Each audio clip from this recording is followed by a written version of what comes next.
হাসিল ভাই, এখন যে ঘটনাটা আমি শেয়ার করব এটা আমাদের রাজবাড়ী জেলার কালুখালী অঞ্চলের ঘটনা এটা। তো ঘটনাটি রাসেল ভাই, মূল ঘটনায় যাওয়ার আগে আমি কয়েকটা বিষয় বলবো। সেটা হচ্ছে যে কালুখালী যে অঞ্চলটা, এটা একটা সময় খুবই ব্যাকওয়ার্ড একটা এলাকা ছিল। বর্তমানে কালুখালী রাজবাড়ির উপজেলা একটি, কিন্তু এটা রাজবাড়ির মানে হওয়া সর্বশেষ উপজেলা কালুখালী, এবং সবচেয়ে ছোট একটি উপজেলা। কালুখালীতে অসংখ্য মানে ঝোপঝাড় জঙ্গল আছে এবং অনেক ভয়ঙ্কর ঘটনা ওই এলাকাগুলোতে ঘটে। আমি এর আগেও বেশ কয়েকটা জায়গায় নিজে দেখে এসেছি এবং আমি কয়েকটা ঘটনা শেয়ারও করেছি। স্পেশালি রাসেল ভাই, কালুখালীর ওই রুটটাতে যারা স্পেশালি ওই যে ইসে যান কুষ্টিয়া বা দর্শনের ওদিকে যারা গাড়ি চালান রাতের বেলা, বা মানে ট্রাক, স্পেশালি ট্রাক চালক যারা, তো ওনারা প্রায়শই কিন্তু অনেক ভয়ঙ্কর ভয়ঙ্কর মানে ঘটনার সম্মুখীন হন। যেমন ট্রাক নিয়ে যাচ্ছে, হঠাৎ করে দেখা যাচ্ছে যে বিশাল একটা মাথা রাস্তার মাঝখানে, মানে চুল ছড়ানো, মাথার মাঝখানে সিঁদুর, এরকম মানে অনেক ভয়ঙ্কর ঘটনা প্রতিনিয়ত ঘটে। এটা তার মানে সচরাচর হয়েই থাকে এবং সচরাচর সবাই হয়েই মোটামুটি থাকে। দেখেই থাকে। এখন যদি কোনো মানে যারা পরিবহন চালান, যদি কেউ শুনে থাকেন, ওই রুটে চালিয়েছেন, অভিজ্ঞতা আছে, তারা আমার সাথে একমত হবেন যে হ্যাঁ, তারা ওই বিষয়গুলো। আসলে ভাই, এই ঘটনাটির এলাকাটা কালুখালী, বাট গ্রামের নামটা হলো হরিণধারা। আচ্ছা। তো হরিণধারা গ্রামে মানে ওখানে একজন আমরা যেটাকে বলি গাছি, যেমন ওই আপনার শীতকালে খেজুর গাছ থেকে রস সংগ্রহ করেন, রস সংগ্রহ করে সেই রসটা আবার জাল দিয়ে সেটা গুড় বানান, সেগুলো আবার বাজারে বিক্রি করেন। আবার এই সিজনটা শেষ হয়ে গেলে তারা আবার কৃষিকাজ করেন। মানে দেখা যাচ্ছে ওই নির্দিষ্ট একটা সময় তারা এই গাছ থেকে রস সংগ্রহ করেন। আমরা তাদেরকে স্থানীয় ভাষায় আর কি গাছি বলি আর কি। তো সবুর মিয়া নামক একজন গাছির ঘটনা আমি এখন শেয়ার করব। ঘটনাটি আসলে অনেক আগের, 60-এর দশকের ঘটনা। এক্সাক্ট সনটা বলতে পারবো না, তবে আমি যতটুকু শুনেছি মানে এই 63, 65, 66 এরকম সালের, এই জন্য আমি বললাম যে 60-এর দশকের ঘটনা এটি। অনেক আগের ঘটনা এটা। তো ঘটনাটি ওনার সঙ্গে ঘটেছিল। উনি যেহেতু গাছি ছিলেন, যেই কাজটা করতেন, ওনার নিজস্ব ওরকম কোনো সহায় সম্পত্তি ছিল না, খুব দরিদ্র মানুষ ছিলেন উনি। তো যাদের খেজুর গাছগুলো রয়েছে, তো এই খেজুর গাছগুলো থেকে রস সংগ্রহ করার দায়িত্বটা ওনার উপরে পড়তো, এবং রস সংগ্রহ করার পরে অর্ধেকটা উনি ওনার জন্য রেখে দিতেন এবং বাকি অর্ধেকটা মালিককে দিয়ে দিতেন। আচ্ছা। এবং ওনার জন্য যতটুকু হয় সেগুলো এক জায়গা করে অনেক রসই হতো, সেগুলো জাল দিয়ে গুড় তৈরি করে আবার বাজারে বিক্রি করতেন। এটা ছিল তার পেশা। আচ্ছা, এভাবেই তিনি তার এইভাবে উনি জীবন চালাতেন। যখন এই সিজনটা শেষ হয়ে যেত তখন উনি বিভিন্ন জায়গায়, আমরা স্থানীয় ভাষায় কামলা বলি আর কি, ডে লেবার আর কি, ডে লেবার হিসাবে বিভিন্ন জায়গায় উনি কৃষিকাজ করতেন। এইটাই ছিল তার মানে পেশা।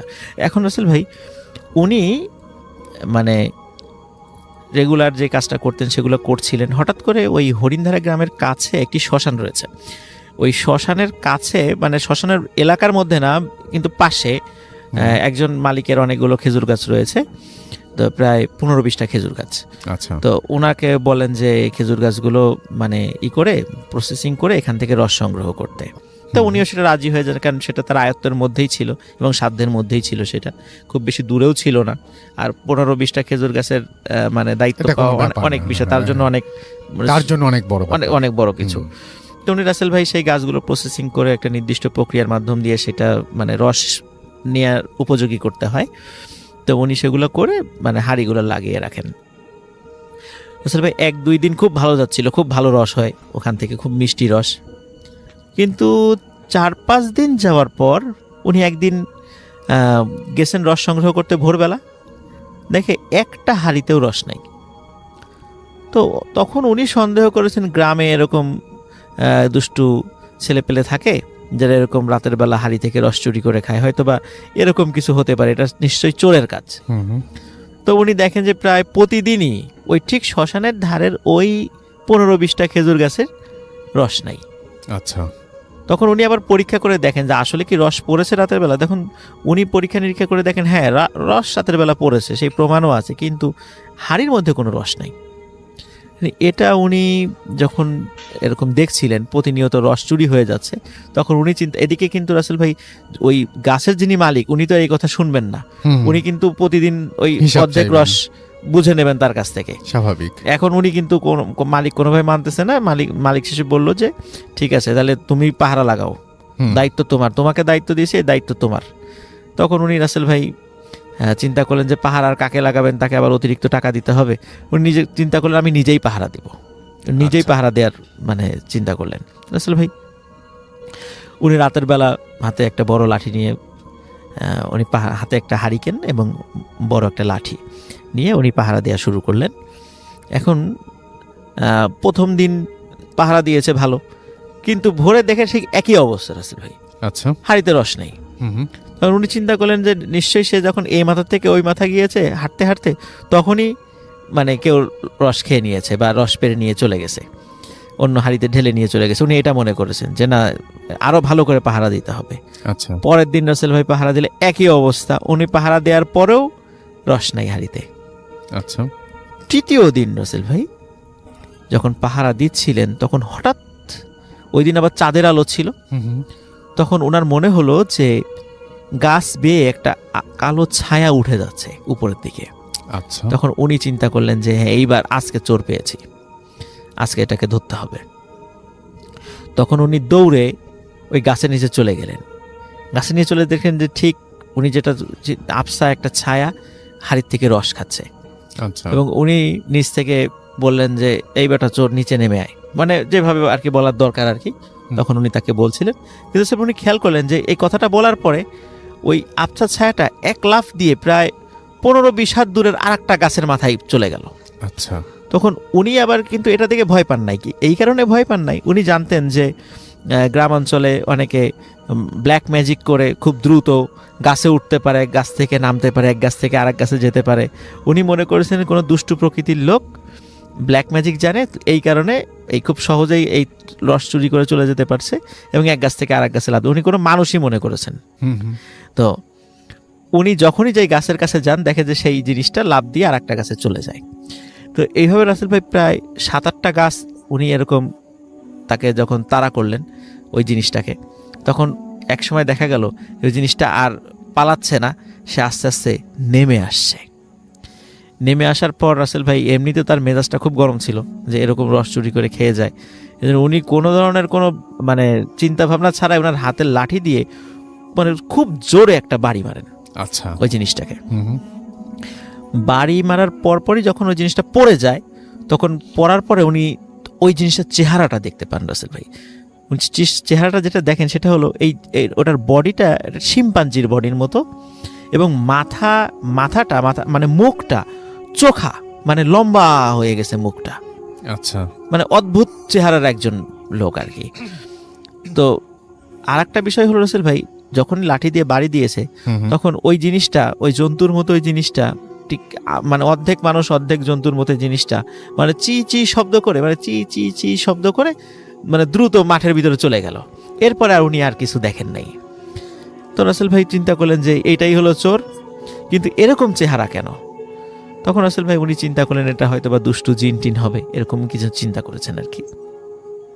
তো যাই উনি আর কিছু চিন্তা করে মনে করছেন গেছে, আপদ বিদায় হয়েছে, ভালো হয়েছে। তো ওই দিন রাসেল ভাই মোটামুটি কয়েকটা গাছের রস উনি পেয়েছিলেন পরবর্তীতে। তো উনিও খুশি, যাক অন্তত ধরা গেছে। উনি মালিককে বলেন এই ব্যাপার। রাসেল ভাই ওনার আবার মানে মেয়ের যে একটা নাতি ছিল, মানে মেয়ের ঘরে ছেলে ছিল, তার আকিকার একটা অনুষ্ঠান ছিল। তো ওই সবুর মিয়া ওই আকিকার অনুষ্ঠানটা পাশের গ্রামে ওনার মেয়েকে বিয়ে দিয়েছিলেন। তো ওনার ওই আকিকার অনুষ্ঠানে অ্যাটেন্ড করার কথা ছিল পরের দিন। তো উনি আকিকার অনুষ্ঠানে যখন অ্যাটেন্ড করলেন, অ্যাটেন্ড করার পরে যখন ওনার নাতিটা, ওনার বলেছে আমার নাতিটা কোথায়, সামনে নিয়ে এসো, যখন ওনার নাতিকে সামনে নিয়ে আসা হয়েছে রাসেল ভাই, তখন নাতিটা প্রচণ্ড জোরে চিৎকার দিয়ে মাটিতে পড়ে গেছে ওনার নানাকে দেখে। প্রিয় লিসনার্স, আমাদের ভিডিওটি যদি বিন্দু পরিমাণ ভালো লেগে থাকে তাহলে একটি লাইক ও চ্যানেলটিকে সাবস্ক্রাইব করে দেবেন। ধন্যবাদ। আচ্ছা, এবং মাটিতে ছটফট শুরু করে দিছে, কোনো কথা না কারণে ছটফট শুরু করেছে।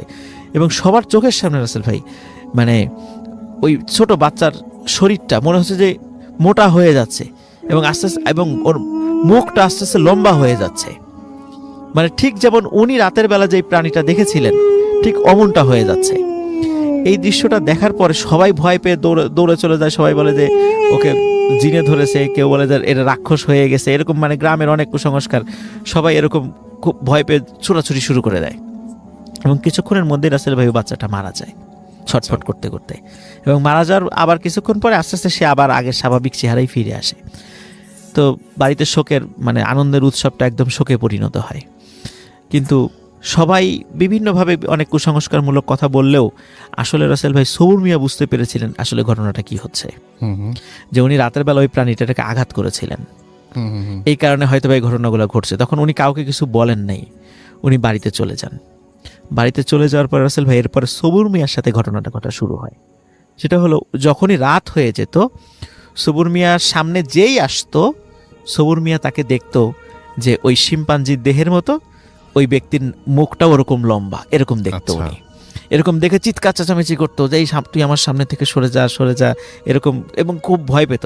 একটা মানুষের সামনে যখন উনি এরকম আচরণ করতো তখন সবাই নিজে খুব বিব্রত হতো এবং বিরক্ত হতো। তো একসময় সবাই সবুর মিয়াকে পাগল বলে আখ্যায়িত করলো, যে একদম পাগল হয়ে গেছে, বদ্ধ উন্মাদ, দিনের বেলা ভালো থাকে, রাতের বেলা পাগল, এই জন্য রাতের বেলা তাকে শিকল দিয়ে বেঁধে রাখতে হতো। আচ্ছা, কিন্তু আসলে উনি সুস্থ মানুষ ছিলেন রাসেল ভাই। আচ্ছা, আমরা হ্যালুসিনেশন বলি, যেটাই বলি মানে সায়েন্টিফিক ব্যাখ্যায়, কিন্তু অ্যাকচুয়ালি আসলে এটা ছিল একটা প্যারানর্মাল ঘটনা। এরপর রাসেল ভাই যেটা হলো, রাতের বেলা মানে হুট করে ওনার ছোট ছোট বাচ্চা ছিল, ওনার বাচ্চা মেয়ের যেই ঘরে ঘুমায় থাকতো আর কি, ছেলেমেয়েরা, সেই ঘরে একটা খট করে শব্দ হয়। তখন ওনার ওয়াইফ পাশের ঘর থেকে উঠে যখন ওখানে যান, তখন বলেন যে কি ব্যাপার, আমাদের মেয়ে ছোট জন কোথায় গেল? দরজা তো বন্ধ, ওয়াশরুমও তো বাইরে, যদি বাইরেও যায় তা তো ওয়াশরুম, আর ছোট মানুষ বাইরে গিয়ে তো ডাক দিয়ে যাবে, একা তো যাওয়ার সাহসই নেই, তারপর দরজা বন্ধ সাথে সে কোথায় গেল? তখন রাসেল ভাই, এখন সবুর মিয়া তো শিকল দিয়ে বেঁধে রাখা হয়েছে, তখন তার শিকলটা খুলে দেখা, বলে যে তাড়াতাড়ি তুমি খোঁজো এখন তোমার মেয়েকে। তখন রাসেল ভাই ওনারা হাজব্যান্ড ওয়াইফ মিলে এবং গ্রামের অন্য লোকদেরকে ডাকে এবং ডেকে খোঁজা শুরু করে যে কোথায় আছে। রাসেল ভাই শেষ পর্যন্ত ওনার মেয়ের দেহটা ওই যে শ্মশানের পাশে যে খেজুর গাছ ছিল, সেই খেজুর গাছের উপর রক্তাক্ত অবস্থায় পাওয়া যায়, মানে ওনার মেয়েকে মানে মেরে ফেলেছে আর কি।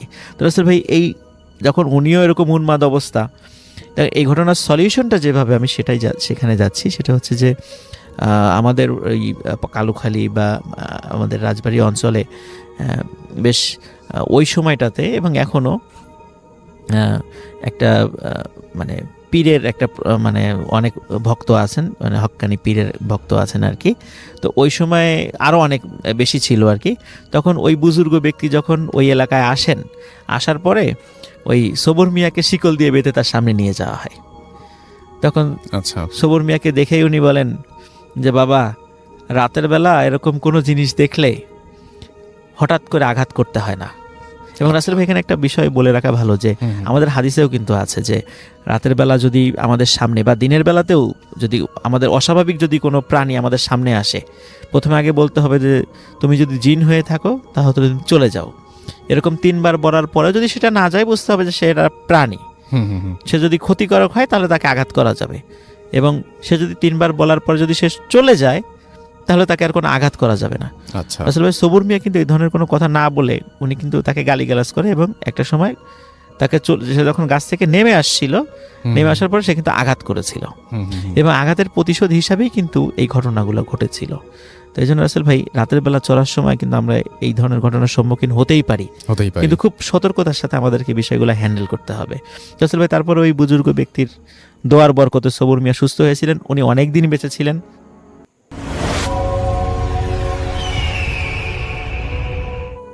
আসসালামু আলাইকুম, আপনাদের সবাইকে সাদর আমন্ত্রণ জানাচ্ছি। আমি আহমেদ বাবু। কেমন আছেন আপনারা? আশা করি সবাই ভালো আছেন। আমি আল্লাহর রহমতে ভালো আছি, আলহামদুলিল্লাহ। এই ঘটনাটি আমাদের কাছে শেয়ার করেছে তানভীর রহমান, চট্টগ্রাম থেকে। তানভীর মানুষ হিসেবে বেশ স্বাভাবিক জীবনযাপন করে, তার 8-10টা যুবকের মতোই সে চলাফেরা করে, এবং রাতের ঘুমের স্ক্যাজুলটা একটুখানি ডিফারেন্ট, যেহেতু আগে ঘুমিয়ে যায় সে, খুব বেশি রাত জাগে না, মোটামুটি রাত 11টা-12টার মধ্যেই সে ঘুমিয়ে যাওয়ার চেষ্টা করে। তো এরকম ভাবেই তার দিনকাল কেটে যায়। রাতের বেলা সে সাধারণত ঘুমের আগে তার নর্মাল কাজকর্ম করে একটু হয়তো মোবাইল ব্রাউজ করে সে শুয়ে পড়ে, ঘুমিয়ে যায়, এবং স্বাভাবিকভাবেই তার ঘুম হয়। ছোটখাটো 2-1টা স্বপ্ন দেখে, এভাবেই তার ঘুম হয়। কিন্তু মাস 2-1 আগে, মানে সেপ্টেম্বরের দিকে, তার মাঝে হঠাৎ একটা ছন্দপতন ঘটে যায়। যেটা হয় সেপ্টেম্বরের কোন একদিন গুমোট রাত্রিতে, তখন বেশ গুমোট আবহাওয়া ছিল, মানে বেশ থম মেরেছিল ওই দিন ওয়েদার। রাতের বেলা তো তানভীরের কেমন জানি লাগছিল, বেশ গরম গরম লাগছে, তো সে হেঁটে বারান্দায় যায়। তো বারান্দায় গিয়ে তাকিয়েছিল বাইরে, বেশ সুন্দর দেখা যাচ্ছে চারিপাশে, মানে অন্ধকার তার বাসার বারান্দা থেকে বাইরের পেছন দিকটা দেখা যায়, ওখানে গাছগাছালি আছে বেশ। তো ওই সময় হঠাৎ আকাশ গুড়গুড় করতে থাকে। তো সে বুঝতে পারে যে বৃষ্টি আসবে হয়তো, মনে মনে একটু ভালো ফিল করে যে এই কোমর ভাবটা কেটে যাবে। তো এর মাঝেই হঠাৎ হালকা বাতাস শুরু হয়ে যায়, বুঝতে পারে যে গাছপালা নড়া শুরু হয়েছে এবং বুঝছে যে বৃষ্টি আসবে। বাতাস বেশ ভালো মতনই স্ট্রাইক করতেছে বারান্দায়। তো তানভীর ঘরে চলে আসে, এসে তার মতো সে শুয়ে পড়ে। তো অন্ধকার ঘরে সে বাতি নিভিয়ে ঘুমায়, নর্মালি ঘুমিয়ে গেছে অন্যান্য দিনের মতো, শুয়ে পড়ছে এবং ঘুমে তলায় গেল তানভীর। এর মধ্যে সে একটা বাজে দুঃস্বপ্ন দেখে।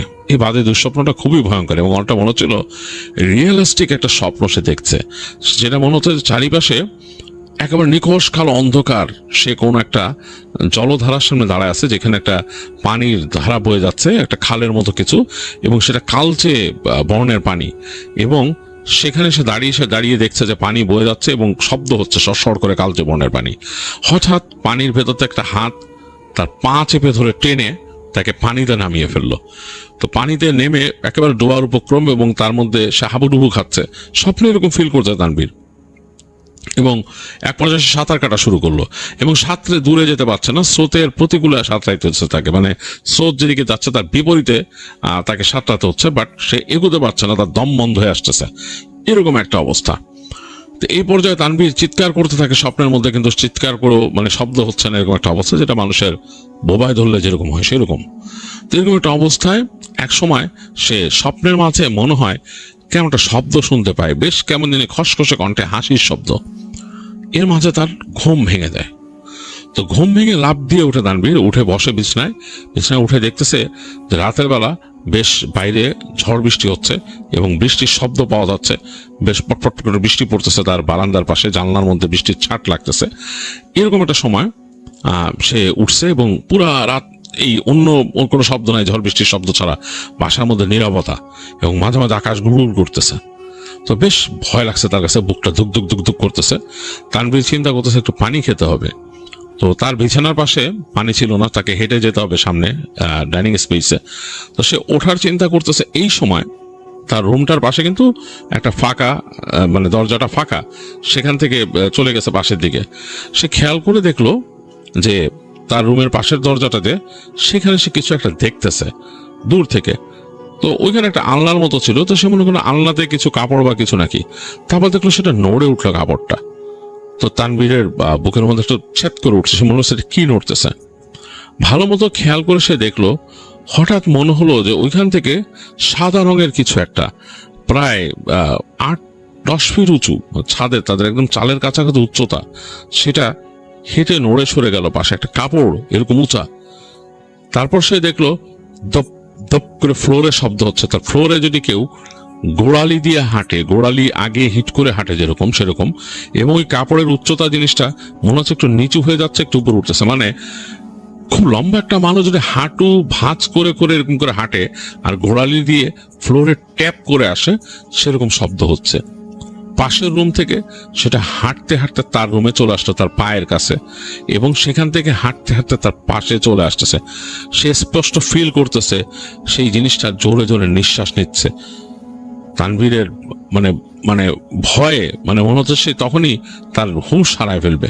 সে মনে মনে দোয়া পড়া শুরু করলো এবং দোয়া পড়ার চেষ্টা করতেছে, মানে মানে মুখ দিয়ে পড়ার চেষ্টা করতেছে, মুখ দিয়ে শব্দ বেরোচ্ছে না, মনে মনে পড়তেছে, মুখ দিয়ে সে শব্দ করতে পারতেছে না। সে যখন নাকি দোয়া পড়ার চেষ্টা করছে তখন মনে হচ্ছে ওই যে ওইটা দুপ দুপ করে লাফাতে লাফাতে একটু পেছনেও চলে গেল, মানে কয়েক পা পিছিয়ে গেল। তানভীর আরো চেষ্টা করতেছে, এটা আবার কাছায় আসতেছে, এরকম একটা অবস্থা। আর তানভীরের মনে হচ্ছে যে তার মুখটা, গলাটাকে চেপে রাখছে, সাউন্ড করতে পারতেছে না। সে কিন্তু সম্পূর্ণ জাগ্রত অবস্থায় বসে আছে বিছানার মধ্যে, এর মধ্যে এরকম হচ্ছে এবং সে দেখতে পাচ্ছে এটা ধুপ ধুপ করে করতেছে। তো তানভীর ভয়ে দোয়া পড়ার চেষ্টা তো করতেছে, এরপর মানে তার বাবা বা মাকে চিৎকার করে ডাকারও চেষ্টা করছে, কিন্তু কোনো শব্দ তার গলা দিয়ে বেরোচ্ছে না। কিছুক্ষণের মধ্যে সে দেখলো ওই জিনিসটা দুপ দুপ করে হেঁটে তার বিছানার পাশে চলে আসলো এবং লাফ দিয়ে তার গায়ের উপর পড়লো। তার কাছে মনে হলো যে তার শরীরটাকে চেপে ধরলো একটা ঠান্ডা কিছু, এবং তানভীরের চোখ মুখ ঠান্ডা হয়ে আসলো, তার আর কিছু মনে নাই, সে হুঁশ হারায় ফেলছে। পরদিন তানভীরের যখন হুঁশ ফিরে সে দেখে যে তার মাথার মধ্যে পানি ঢালা হচ্ছে। তার মা পানি ঢালতেছে, একটা বালতি ওয়েল ক্লথের উপরে একটা বালিশ রেখে তার মাথা দিয়ে পানি ঢালতেছে, এবং সে বুঝতে পারলো তার সারা শরীরে প্রচন্ড জ্বর, ঠান্ডা লাগতেছে তার। সে তার মাকে বলতে শীত লাগতেছে। তো তার মা বললো একজনকে যে তার গায়ে একটা কাপড় দিয়ে দিতে, চাদর। তো দিল সে। তার মা বলতেছে কি হয়েছে তোর, এরকম ঘুমাইতেছিলি কেন সকালবেলা? তো তানভীর তার মাকে বলল সে কি দেখছে রাতে। তো তার মা শুনলো, শুনে তার দিকে কিছুক্ষণ তাকায় থাকলো। তো তিনি আবার মাথা ঘুরায় বললেন ওইদিকে তার এক খালা ছিল তাকে, তাহলে ঠিকই দেখছি কিছু। তো তানভীর বুঝতে পারলো না তার মা কি দেখছে। তো যাই হোক, তাকে মাথায় পানি ঢাললো এবং তারপরে তার খালাকে বসায় রাখলো রুমে, রেখে তার মা চলে গেল। বললো খালাকে বলে সাথে থাকতে। তো খালা তাকে আবার জিজ্ঞেস করতেছে তুমি কি বেশি ভয় পাইছো, ডরাইছো বেশি? তো তানভীর জাস্ট মাথা নাড়তেছে, এরকম একটা অবস্থা। তো অনেকক্ষণ পর মানে ওই দিন যতক্ষণ পানি ঢালতেছিল তখন হয়তো দুপুরের পরে, বিকালের দিকে তানভীরদের বাসায় তানভীরের বাবার সাথে একজন মৌলানা সাহেব আসলেন এবং তিনি এসে ঘরে ঢুকলেন। তো ঢুকে তিনি এদিক ওদিক তাকাচ্ছেন, দোয়া পড়তে পড়তে ঢুকছেন তিনি। ঢোকার পর তিনি জিজ্ঞেস করতেছেন তানভীরের আব্বাকে যে কি দেখছে, মানে তার মার কথা জিজ্ঞেস করতেছে কি দেখছে। তো তিনি বলতেছেন, তানভীরের বাবা বলতেছেন যে ওর মা দেখলো যে ওর উপরে কিছু একটা ঝুঁকা ছিল, এরকম কোন একটা এরকম আকৃতির মধ্যে ঝুঁকে ছিল ওর দিকে। ওর মা যখন এখানে গেছে তখন ওইটা শ্যাট করে সরে গেছে ওইখান থেকে, মিলে গেছে বাতাসে এরকম। তো মৌলানা সাহেব জাস্ট মাথা নাড়লেন। তো তানভীরের কাছে আসলেন। তানভীর বুঝলো যে তার উপর যে কিছু আসছিল বা তাকে কালকে কেউ ধরছিল, এটা আসলেই ধরছিল, এটা সে বুঝলো যে তার মা এরকম দেখছে। তো মৌলানা সাহেব এসে বসলো তার পাশে, সে তার গায়ের জ্বরটা দেখলো। তারপরে তাকে জিজ্ঞেস করলো বাবা কি দেখছো কালকে, তুমি কিছু দেখছো রাত্রেবেলা? তো তানভীর বললো যে আমি দেখছি। বলে কি বলে রাত্রেবেলা এরকম এই জিনিস হয়েছে? তো বলে আচ্ছা। তো তিনি তখন তানভীরের সামনে বসে দোয়া পড়া শুরু করলেন। দোয়া পড়তে অনেকক্ষণ দিন দোয়া পড়লেন। দোয়া পড়ে বললেন যে ছেলেটাকে তো আসলে খারাপ জিন আসর করছে এবং সে আশেপাশেই আছে, সে তককে আছে, আপনার না থাকলে আবার এসে ধরবে ওকে। তো ওরে রুকাইয়া করতে হবে, আপনারা ব্যবস্থা করেন। তো তিনি বললেন তানভীরের আব্বাকে যে ঘরটার ভালো মতো মোছায় ফেলতে, পরিষ্কার পরিচ্ছন্ন করতে।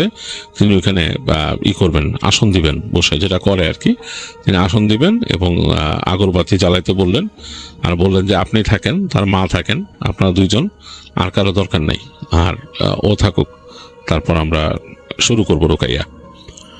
তো মোটামুটি এর মধ্যে ইমাম সাহেব বা হুজুর যিনি ছিলেন তিনি যে আসরের নামাজটা পড়ে আসলেন। আসার পরে ঘরের মধ্যে ততক্ষণ এরকম মুছে ফেলা হয়েছে, পরিষ্কার পানি দিয়ে, গোলাপ জলের পানি দিয়ে পরিষ্কার পরিচ্ছন্ন করে আগরবাতি জ্বালানো হয়েছে দরজা লাগায়। তারপরে তিনি রুকাইয়া শুরু করলেন তানভীরকে বসায়। তো দোয়া পড়তেছেন। তানভীরের কাছে মনে হয়েছিল যে তার শরীরটা আস্তে আস্তে হালকা হয়ে যাচ্ছে, সে মনে হচ্ছে বাতাসে ভাসতেছে। এরকম করতে করতে এক সময় সে আর তার কিছু খেয়াল নাই, তার মনে হচ্ছে যে সে জানি কেমন একটা জগতে চলে গেছে, এরকম মনে হয়েছে তানভীরের কাছে। কিন্তু সে পরবর্তীতে শুনছে কি হয়েছিল। তানভীর নাকি হঠাৎ করে চোখ মেলে, তার বাবা মা দুজন দেখে যে একেবারে ছেলের চোখ ডিফারেন্ট, পুরা এরকম চোখ মেলে হোয়াইট ভাবে তাকায় আছে, রাগম্বিত ভাবে। তখন বলতেছে যে কি ব্যাপার, আমার এখানে আনসাস কেন ওর উপরে আবার? তখন মৌলানা সাহেব বললেন যে এই ছেলেটাকে কেন ধরছিস, কি ব্যাপার, কি করছে তোরে?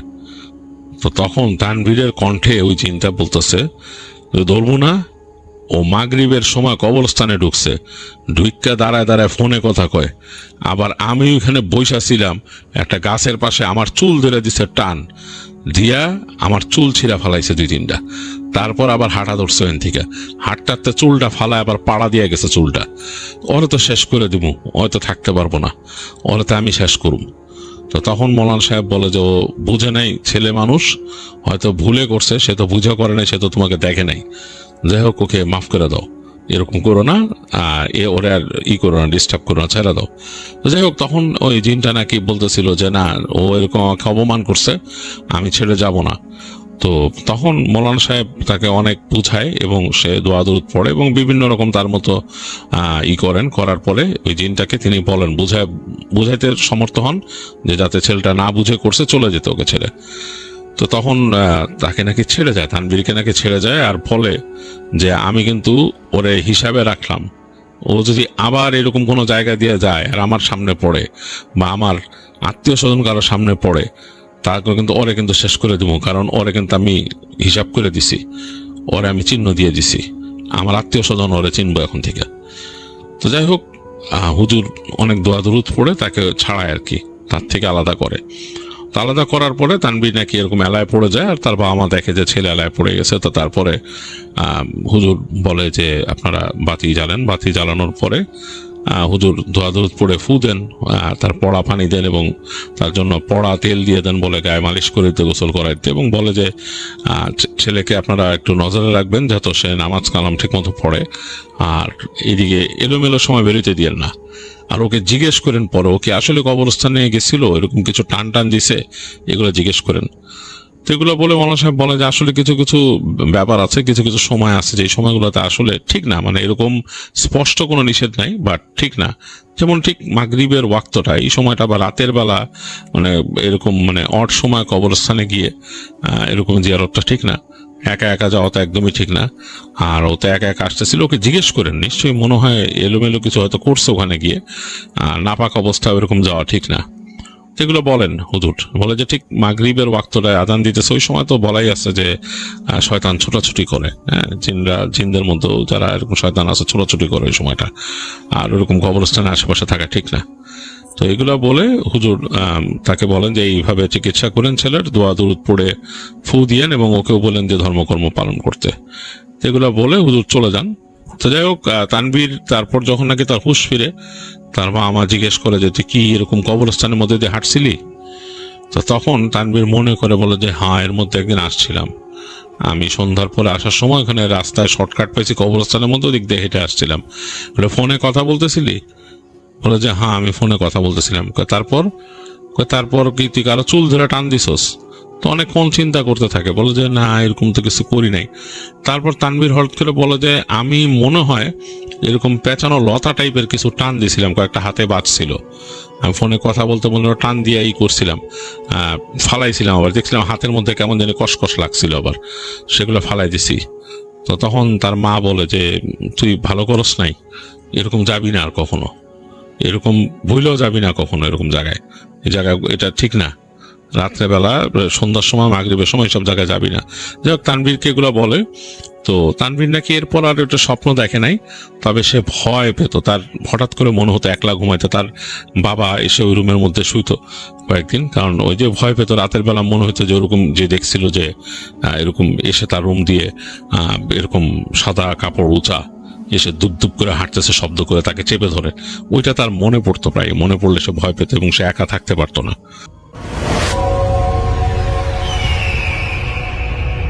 ঘটনাটা ঘটে আমার এক জামাইয়ের সাথে, আমার ফুফুর স্বামী। আমাদের গ্রামের নাম রানাই। গ্রামটা অনেক বড়। আমাদের গ্রামের পাশের গ্রামে আমার ফুফুর শ্বশুর বাড়ি। আমার দাদা অনেক অসুস্থ থাকার কারণে ফুফু আমাদের এখানে চলে আসে। জামাই বলেছিলেন যে রাতে দোকান বন্ধ করে তারপর তিনিও আসবেন। যথারীতি রাত 10টার দিকে তিনি নদীর ধারের রাস্তা ধরে বাড়ির দিকে আসছেন।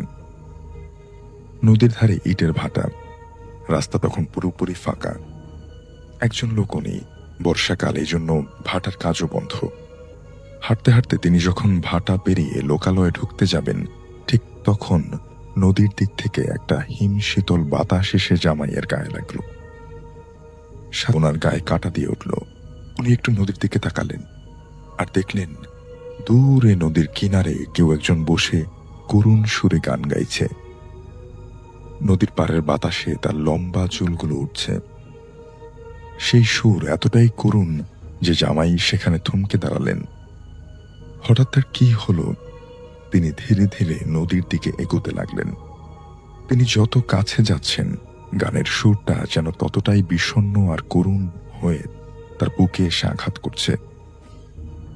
তিনি তখন দ্রুত পায়ে সেখানে চলে যেতে চাইলেন, অথচ তার মনে হচ্ছে যেন কোনো কিছুতেই সেই কিনারে পৌঁছতে পারছেন না। তিনি এত হাঁটছেন, তবু তার পা যেন এক জায়গাতেই আটকে আছে। সুরের তাড়নায় তিনি পাগলের মতো আচরণ শুরু করেন, যেন যেভাবেই হোক তার কাছে পৌঁছতেই হবে। এভাবে কতক্ষণ তিনি হেঁটেছেন তার কোনো ইয়ত্তা নেই। অবশেষে একটা সময়ে তার মনে হলো সে আর নড়তে পারছে না, পুরো শরীর অবশ হয়ে আসছে ধীরে ধীরে। আর একটু হলেই মাটিতে পড়ে যাবেন। তার চোখ প্রায় বুজে আসছিল।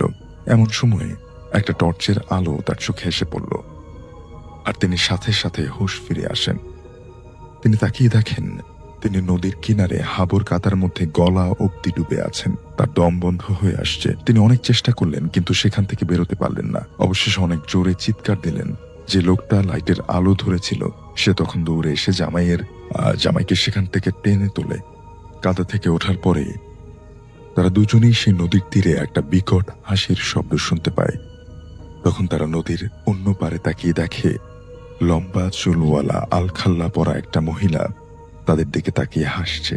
টর্চের আলো সেদিকে ধরতেই সেই জিনিসটা চোখের পলকের মধ্যে বাতাসে গায়েব হয়ে গেল। এরপর তারা দুজনেই সেখান থেকে দৌড়ে পালিয়ে আসেন। এর পরের ঘটনাটা ঘটে আমার এক বন্ধুর সাথে। ওর বাড়ি নদীর ওই পারে অন্য একটা গ্রামে। নদী পার হওয়ার জন্য খেয়াঘাট আর নৌকা রয়েছে, তবে নৌকায় পারাপার রাত 9টার পরপরই বন্ধ হয়ে যায়। ঈদের সময়কার কথা। কলেজের ফাংশন শেষ করে বাড়ি ফিরতে ফিরতে ওর সেদিন অনেক রাত হয়ে যায়। খেয়াঘাটে এসে দেখে কোনো নৌকা নেই। অনেক ডাকাডাকি করার পরেও কোনো সারা শব্দ পেল না। তখন বাধ্য হয়ে ও আমাকে ফোন দেয় আর বলে আজকে রাতটা আমার এখানে থাকবে। আমি বললাম ঠিক আছে, তুই চলে আয়। এই বলে আমিও রাস্তা ধরে ওকে এগিয়ে আনতে গেলাম।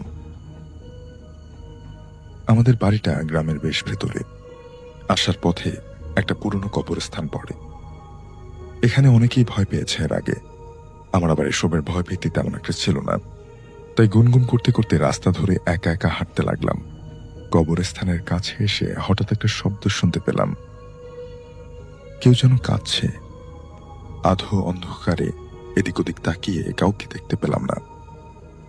আমি কিছুটা ভয় পেলাম। তারপর হঠাৎ মনে হলো যে কাঁদছে সে যেন আমার ধারে কাছেই কোথাও একটা আছে।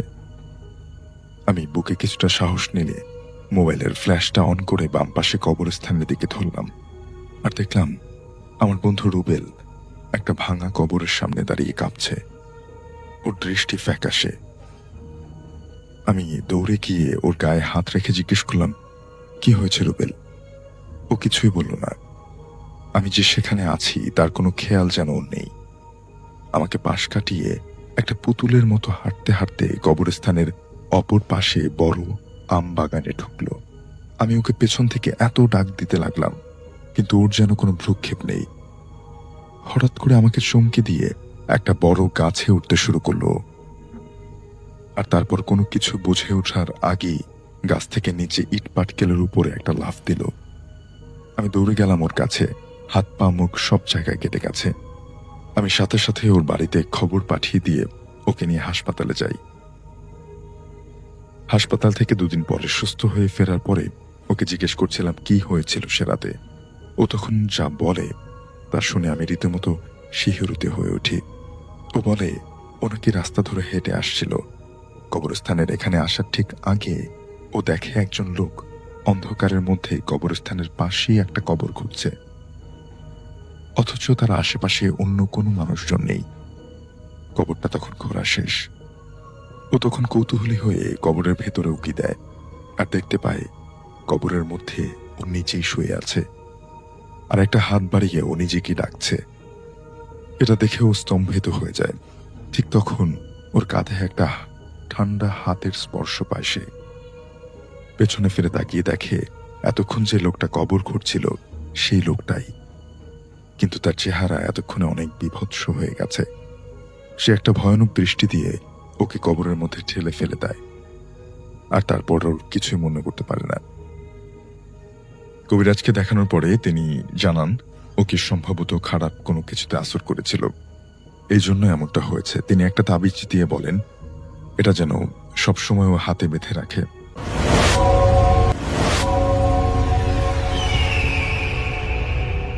আসসালামু আলাইকুম লিসনার্স, সবাইকে আমন্ত্রণ জানাচ্ছি। আমি ডক্টর আলিফ। আশা করছি আপনারা সবাই ভালো আছেন, সুস্থ আছেন। আপনারা যারা এখন জয়েন করেন তাদেরকে বলবো যে তারা যদি সময় পান কষ্ট করে আমাদের পূর্বের ঘটনাগুলো একটু শুনে নেবেন। আর আমাদের এখানে কিন্তু লাইভ চলাকালীন স্ট্রিমিং করা চলাকালীন সময় আপনার পিছনে শুনে শুনে সামনে আসতে পারেন। তো আমি সামনের ঘটনাটা যাওয়ার আগে একটা ছোট্ট কথা শেয়ার করব। আসলে এই কথাটা শেয়ার না করে আমি এই ঘটনাটা যেতে যাচ্ছি না। আমি কিছুদিন আগে আমাদের ইউরোপের সবচেয়ে বড় মার্কাজে গিয়েছিলাম আর কি।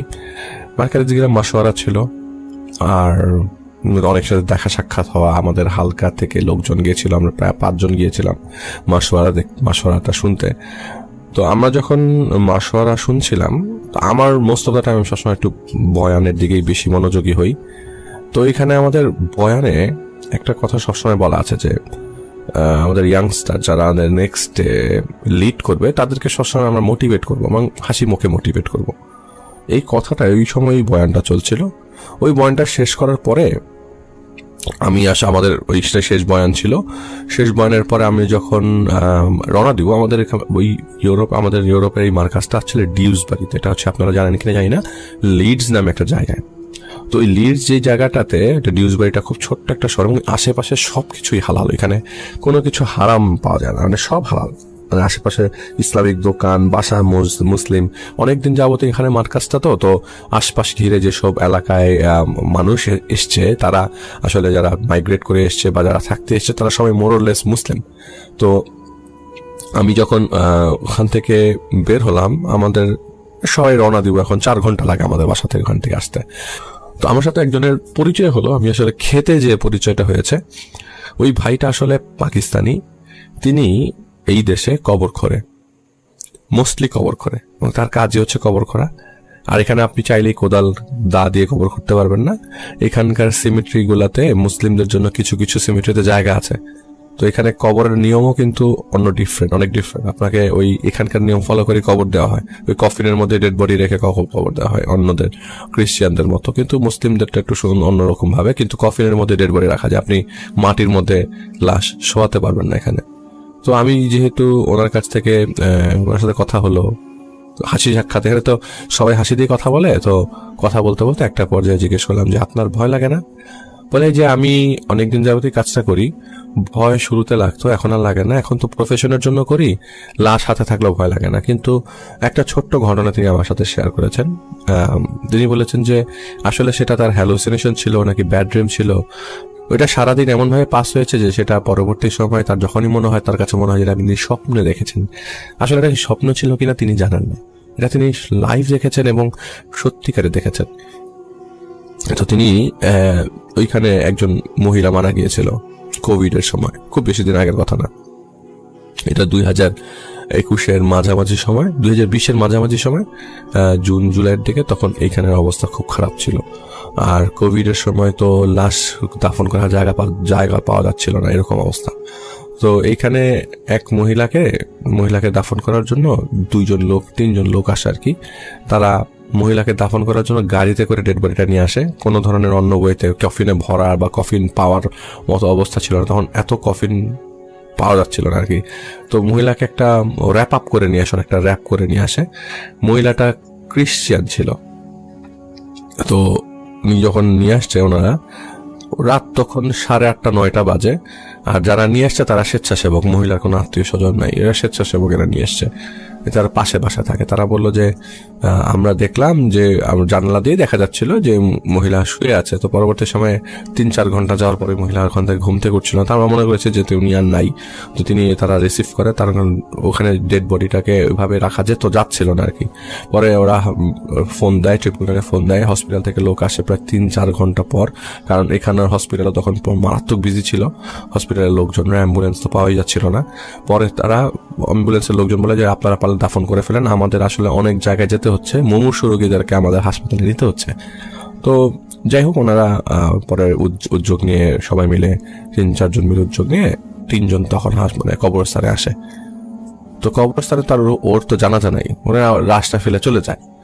লাশটা ফেলে অনেকটা প্রসেস, অনেক কবর খোঁড়া ছিল, লাশটা ফেলে ওরা চলে যায়। তো কবরে ওনাকে জাস্ট স্বভাবেই নামানো হয়, ওই র্যাপ আপ যে প্যাকেটটা আছে সেটাকে থেকে খুলে ডেড বডিটা ডিরেক্টলি নামিয়ে দেওয়া হয়। তো উনি কবর দেওয়া শেষ করে, এখানে কবর হাতে কোদালে মাটি টানা হয় না, মাটি টানা হয় মেশিনে, মানে বড় ট্রাক্টরের মতো আছে, এটা দিয়ে মাটিটা ফেলা হয়। তিনি ট্রাক্টর থেকে মাটি ফেলার পরে ওই কবরস্থানেরই কোনায় একটা পর্যায়ে বসেছিল আর কি। ওনার এখানে অফিস আছে কবরস্থানের ভিতরে, সিমেট্রির ভিতরে। তো তার যখন কাজের টাইম শেষ, রাত 9টা 9:30 বাজে, তারপরে তাকে বলেছে আর আধা ঘন্টা থাকো। তো তিনি আধা ঘন্টা ছিল, তার কিছু কলিগও ছিল। একটা পর্যায়ে তার সব কলিগরা চলে যায়, আর তিনি কবরস্থানটা ক্রস করে, কবরস্থানের পাশ দিয়ে রাস্তা দেখা যায় এবং তার গাড়িটা দেখাও যাচ্ছিল। তো তিনি কবরস্থানটার ভেতর থেকে বের হয়ে গাড়িতে উঠবে এমন সময় তিনি যে লাশটা দাফন করেছিল তার চেহারা তো তিনি দেখেছেন। আর ওই মুহূর্তে ভয়টাও খুব একটা হামারি কাজও করছিল না, যে ভয়ে ভয়ে তিনি কষ্ট হবে বা তার কষ্ট হচ্ছে বা তিনি চিন্তা করছেন, এরকম কিছু ছিল না। তো তিনি বললেন যে আমি লাশটা দাফন হলো, আমি দাফন হওয়ার 2 ঘন্টার পরে 1.5 ঘন্টা পরে আমি যখন সিমেট্রি থেকে বের হচ্ছি, বের হওয়ার সময় আমি গাড়িতে উঠতে যাব, তো আমার গাড়িটা আমার হাতের থেকে 10-15 ফিট দূরে, 10-15 ফিট দূরে, হ্যাঁ হবে এরকম। তো আমি দেখলাম যে ওই পাশে তো গ্রিলের যে জায়গাটা কবর দিয়েছি, ওই কবরটা থেকে আমার গাড়িটা দেখা যায়। তো আমি ওইখানে রাস্তা দিয়ে হেঁটে কবর গাড়িতে উঠবো, এমন সময় দেখলাম যে আমার কবরটা যে জায়গায় দেওয়া হলো, নতুন কবরটা দিয়েছি, সেই জায়গায় একটা মহিলা দাঁড়িয়ে আছে এবং হুবহু অবিকল সেই মহিলাটাই দাঁড়িয়ে আছে যে মহিলাটাকে তাকে তিনি কবর দিলেন। তিনি বললেন এই মহিলাকে মাত্র কবর দিলে মহিলা কবর থেকে উঠলো কিভাবে? তিনি বলছিলেন যে এই মহিলাটা এতটাই জীবন্ত লাগছিল, এতটাই ক্লিয়ার দেখছিলাম আমি মহিলাটার চেহারাটা, যে এটা আমি এখন বিশ্বাসই করতে পারছিলাম না যে মহিলাটাকে আমি কবর দিয়েছি। মহিলাটা হাত দিয়ে ইশারা করছে যে আমার কাছে আসো, মহিলাটা হাত দিয়ে ইশারা করছে বারবার। তো উনি কি করলেন, উনি কবরটার দিকে তাকালেন। তিনি দেখেন যে কবর তো খোঁড়া না, মানে কবরটার ভেতর থেকে যে মানুষটা বের হয়ে থাকে তো সেটা খোঁড়া থাকবে বা গর্ত থাকবে, কিছু নাই। তার মানে উনি যেটা দেখছেন সেটা হয়তো তার মনের ভুল এবং উনি হয়তো স্বপ্ন দেখছেন, হ্যালুসিনেট করছেন। তিনি বললেন যে ভাই এটা তো ইম্পসিবল, আমি হ্যালুসিনেট করছি না, আমি তো গাড়িতে উঠবো। গাড়িতে ওঠার সময় আমি গাড়ি স্টার্ট দিলাম, গাড়ি স্টার্ট দেওয়ার পর আমি গাড়ি চালাচ্ছি, আর আমি বারবার চিন্তা করছিলাম এই মহিলা উঠলো কেমনে কবর থেকে, এটা তো ইম্পসিবল। একদম পরিষ্কার ওই মহিলাটার চেহারা দেখা যাচ্ছিল, কারণ ভিতরে তো লাইট আছে, কবরস্থানের ভিতরে লাইট আছে, তো পরিষ্কার দেখা যাচ্ছিল। হালকা আবছা আলোতে ওই জায়গাটা কবরটার মধ্যে লাইটও পড়ছে। তো তিনি ড্রাইভ করে রওনা দিয়ে দেন। তার বাসা থেকে, কবরস্থান থেকে তার বাসা হচ্ছে 20-25 মিনিট লাগে তার বাসায় যেতে। রাস্তার মাঝখানে এখানে হাইওয়েতে, আমি আগেও একবার আপনাদেরকে বলেছিলাম যে হাইওয়েতে গাড়িতে আপনি হাইওয়েতে লাইট পাবেন না, আপনার গাড়ির হেডলাইটই চলতে হবে। তো তিনি খেয়াল করেন যে তার গাড়ির পেছনে কেউ বসে আছে, এটা তিনি লুকিং গ্লাসে খেয়াল করছিলেন যে গাড়ির পেছনে সে কেউ বসে আছে। পরবর্তী বললেন না কেউ বসে নাই, তিনি এই জিনিস করতে করতে করতে বাসায় চলে আসে এবং আল্লাহকে ডাকতে ডাকতে বাসায়, আমি মুসলিম তো আল্লাহকে ডাকতে ডাকতে বাসায় আসে, তার জব, সেই জন্য তিনি এটা করেন। তো বাসায় আসার পর তিনি তার স্ত্রীকে বললেন যে আমি মহিলাটাকে কবর দিলাম, আমার মহিলাটাকে আমি দেখলাম। সবচেয়ে আশ্চর্যের বিষয় কি জানেন, ঠিক পরের দিনও তাকে কাজ করতে তিনি গিয়েছিলেন এবং কাজ শেষ করে, যখন দাফন শেষ করে তিনি বাসায় আসছেন, মানে ওইখানে আসলে ওই সময় তাকে থাকতে হয়েছিল কারণ বারবার মুহূর্তে মুহূর্তে লাস্ট ডেড বডি আসছিল। তো তিনি যখন ওই জায়গায় ছিলেন তখন রাত্রিবেলা 7টার দিকে তার কাজ শেষ হয়ে যায়, 7:30টার দিকে তিনি ফেরত আসেন, বাসায় রওনা দিবেন। তিনি আসার পরের দিনও ঠিক ওই জায়গাতে ওই মহিলাকে আবারও দেখতে পান, ঠিক একই অবস্থায় তাকে ইশারা করে ডাকছে। অথচ তিনি যখন কবরস্থানে ঢোকেন বা রাত তো তখন হয়েই গেছিল, কিন্তু ততক্ষণে তিনি তাকে দেখেন নাই, তিনি ঠিক বের হওয়ার সময় তাকে দেখলেন 2 দিন পর পর। তো তিনি তার পরের দিন যখন তিনি আবার একই জায়গায় কাজে আসলেন, তিনি তার ইমিডিয়েট কলিগদেরকে বললেন যে আমি এরকম দেখছি, এটা কি আমার মনের ভুল হতে পারে কিনা। তো বলে যে আসলে ওনারাও নাকি এরকম অনেক আগে একবার দেখেছিল, এর মধ্যে ওনাদের যে 4-5 জনের মধ্যে একটা গ্রুপ ছিল, সেই গ্রুপ থেকে একজন নাকি আগে একবার এরকম দেখেছিল এই সেম কবরস্থানে। তো তখন ওনারা চিন্তা করলো যে হয়তো বা এখানে কোনো খারাপ কিছু আছে। তো ওনারা রাস্তা চেঞ্জ করে পরবর্তী সময় আসতে শুরু করলো। এই রাস্তা চেঞ্জ করার পর থেকে আর কিছু হয়নি। রাস্তা চেঞ্জ ওনারা যখন পিছন দিয়ে যখন বের হচ্ছিল তখন থেকে তারা তিনি আর এরকম কিছু দেখতে পাননি। এবং ওই জায়গাতে উনি ওই স্পেসিফিক রিজনে প্রায় অনেকদিন যাবত তার কবর দেন নাই, মানে কবরের জন্য তার খোঁড়া পড়েন, তার খোঁড়া লাগেনি, কিন্তু একটা সময় সেটা আর তিনি আর দেখেননি। তো এইটা তিনি আমাকে শেয়ার করলেন। তিনি তার কন্ট্যাক্ট নাম্বার নিয়ে এসেছে, তিনি বললেন যে আমার কাছে আরো কিছু ঘটনা আছে, আমি আরো কিছু ইনসিডেন্টের কথা শেয়ার করবো, কিন্তু সেগুলো ছোট ছোট, আমি আপনাকে জানাবো। তখন আসলে আমার খাওয়া শেষ আর আমাকে রওনা দিতে হবে, তো আমি আর তার কাছ থেকে শুনতে পারিনি। আর ওখানে তো প্রচুর মানুষ, এই মানুষের ভিড়ে তিনি যে বলছিলেন পাশের মানুষটা মনোযোগ দিয়ে শুনছিল। আসলে কন্টেন্টগুলোই এরকম যে আপনি চাইলে শেয়ার করতে গেলে দেখবেন যে লোকজনের ইনভলভমেন্ট থাকবে। So thank you so much. আপনারা শুনলেন ঘটনাটা, আমি এখন চলে যাব আরেকটা ঘটনায়। আসলে এটা না বললেই না যে যখনই সম্ভব তখনই ঘটনা কালেক্ট করা যায়, এবং এখানে আমার ঘটনা প্রচুর। আমি খুব শিগগিরই আপনাদের সামনে, আমি বলেছিলাম একবার একটা এলাকার জায়গা, যে জায়গায় গলা কাটা লাশ পাওয়া গিয়েছিল, এটার সোর্স পেয়ে গেছি। সে প্রত্যক্ষদর্শীর থেকে অথবা পাশাপাশি থেকে প্রত্যক্ষদর্শীর কাছ থেকে কেউ যদি ঘটনাটা কালেক্ট করতে পারে তো আমি পেয়ে গেছি, ইনশাল্লাহ এটা আমি নিয়ে আসবো। আর অবশ্যই আমার সবসময় চেষ্টা থাকবে যে আপনাদেরকে ভালো কিছু উপহার দেওয়া। তো আমি এখন যার ঘটনা শেয়ার করবো তার জন্য সবসময় আপনারা অপেক্ষা করে এসছেন। লাস্ট 2 বছর আপনারা সবার মন জয় করে নিয়েছে। তো আমি আর কথা না বাড়িয়ে সরাসরি হয়ে যাচ্ছি জাহিদ ভাই। তন্নি রুমে এসি চলছিল, ঘ্যাট ঘ্যাট শব্দ আসছে। আর এসিটা মানে নতুন এসি না, পুরাতন এসি। এসির যে শব্দটা সবাই পেয়ে থাকে সেরকম শব্দ আসছে। তো তন্নি যখন শুয়েছিল তখন ওর হালকা হালকা ঠান্ডা লাগছিল, ঘুম ঘুম ভাব। আর ঘুমটা আসছে সময় হঠাৎ করে শরীরটার মধ্যে একটা কাঁটা দিয়ে ওঠে। একটা নরম, একটা গরম বাতাসের ঝাপটা পিঠে এসে লাগলো। ওর মনে হচ্ছিল যে বাতাস স্পর্শ করছে, বারবার এসে বাতাসে ধাক্কা দিচ্ছে শরীরটাকে। একটা খচখচ খচখচ শব্দ আসছিল, টাক টাক করে বিছানার নিচ থেকে মনে হলো কেউ টোকা দিচ্ছে। আপনি টোকাটা ফিল করতে পারবেন খাটের নিচ থেকে যদি হাত দিয়ে জোরে জোরে টোকা দেওয়া হয়। ঘুমটা কেটে যায় তন্নির, এবং কেটে যাওয়ার পর তিনি আরেকটু কান পেতে চেষ্টা করছিলেন শোনার জন্য আরেকবার যে শব্দটা আসে কিনা। আবারও টাক টাক টাক শব্দটা আসছে। এবার শব্দটা জিহ্বা দিয়ে করার মতো শব্দ, এরকম অনেকে করে না, ঠিক এরকম। তন্নির শরীরটার সাথে সাথে শিউরে ওঠে, কারণ তন্নি তো এরকম আগে কখনো ফিল করেনি। কুকুরের ডাক শুনতে পাচ্ছিল, কুকুরটা ঘেউ ঘেউ করছে। আর একটা দুইটা কুকুর না, অনেকগুলো কুকুর ঘেউ ঘেউ করছে। আর সেই কুকুরের ঘেউ ঘেউ করার শব্দটা অনেক দূর থেকে ভেসে আসছিল। কিন্তু তন্নির মনে হলো তন্নির দিকে তাকিয়ে সেই কুকুরগুলো সেই দূর থেকেই চিৎকার করছে, এরকম মনে হচ্ছিল যেন তন্নি নিজেই হয়তো একটা ভূত, ভয়ঙ্কর কিছু একটা। মাঝে মাঝে অনেক ভয়ঙ্কর কিছুকে দেখলে কুকুর যেমন ঘেউ ঘেউ করে, ঠিক ঘেউয়াটার শব্দটা দূর থেকে আসছে, কিন্তু ওই মুহূর্তে বসে মনে হচ্ছিল যে কুকুরগুলো তার দিকে তাকিয়ে আছে বা তাকে দেখে ঘেউ ঘেউ করছে। হঠাৎ করে দরজায় কেমন একটা আঁচড় কাটার শব্দ আসে, ফিস ফিস ফিস ফিস করে একটা হাসি দিয়ে শব্দ আসে। হাসিটা বাতাসের শব্দ নাকি হাসি সেটা বুঝে ওঠা মুশকিল হয়ে যাচ্ছিল তখন। কিন্তু পর মুহূর্তেই তিনি লক্ষ্য করলেন দরজার সামনে কেউ জানি দাঁড়িয়ে আছে। মনে হচ্ছিল একজন তরুণ দাঁড়িয়ে আছে, ইয়াং যুবক, ছায়া মনে হলো অন্ধকারের মধ্যেই। কিভাবে যেন বুঝলো তন্নি, এবং নিজেকে সান্ত্বনা দেওয়ার জন্য চিন্তা করছিল যে এটা মনের ভুল। আবারও তিনি চিন্তা করলো যে না, এটা মনে হয় এসির শব্দটাই আমাকে খুব বেশি প্রভাবিত করছিল। তো এসি বসে বন্ধ করে দেয়। আবারও তার চোখটা লেগে আসে। এইবার একটু বেশি খারাপ লাগছিল, কারণ এবার বেশি ভয় পাওয়ার মানে আটকে ওঠার মতো, কারণ এই সময় তাকে পিঠে কে জানি স্পর্শ করলো। একটা বাতাস বা একটা নিঃশ্বাস। ওই মুহূর্তে তার কান বন্ধ হয়ে গেল। হঠাৎ ওর গলা চেপে ধরলো কতগুলো চুল। আচমকা চোখ খুলে তন্নি দেখতে পেল একটা বিভৎস চেহারা। চেহারা থেকে পোড়া একটা বিকট গন্ধ আসছে, রীতিমতো মুখ থেকে ধোঁয়া উঠছে ওই চেহারা থেকে। সেই মাথাটা এই মাথা থেকে তন্নির মাথাটা ছিল একদম মুখ বরাবর, তন্নির মাথা মানে একদম মনে যে তন্নির দম সামনে চলে আসছে।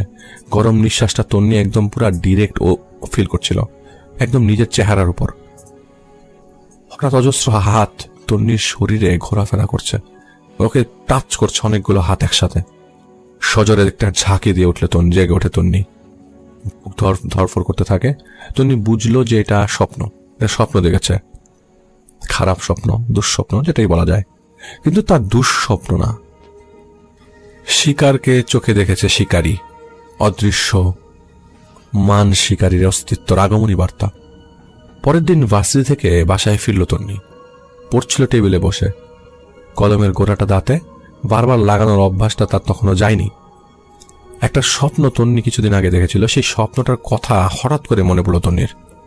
প্রকাণ্ড একটা গুহা, দেয়াল জুড়ে বিভিন্ন পশুর, বিভিন্ন জীবজন্তুর কাটা মাথা ঝুলানো, সবগুলো পশুর কাটা মাথা রয়েছে জ্বলন্ত মোমবাতি, একটা চেয়ার, সেই চেয়ারে একটা কালো সাপ গোল হয়ে বসে আছে, সামনে একটা হোলি ক্রস, যে ক্রসটা খ্রিস্টান ধর্মের প্রতীকী চিহ্ন, আপনারা সবাই জানেন।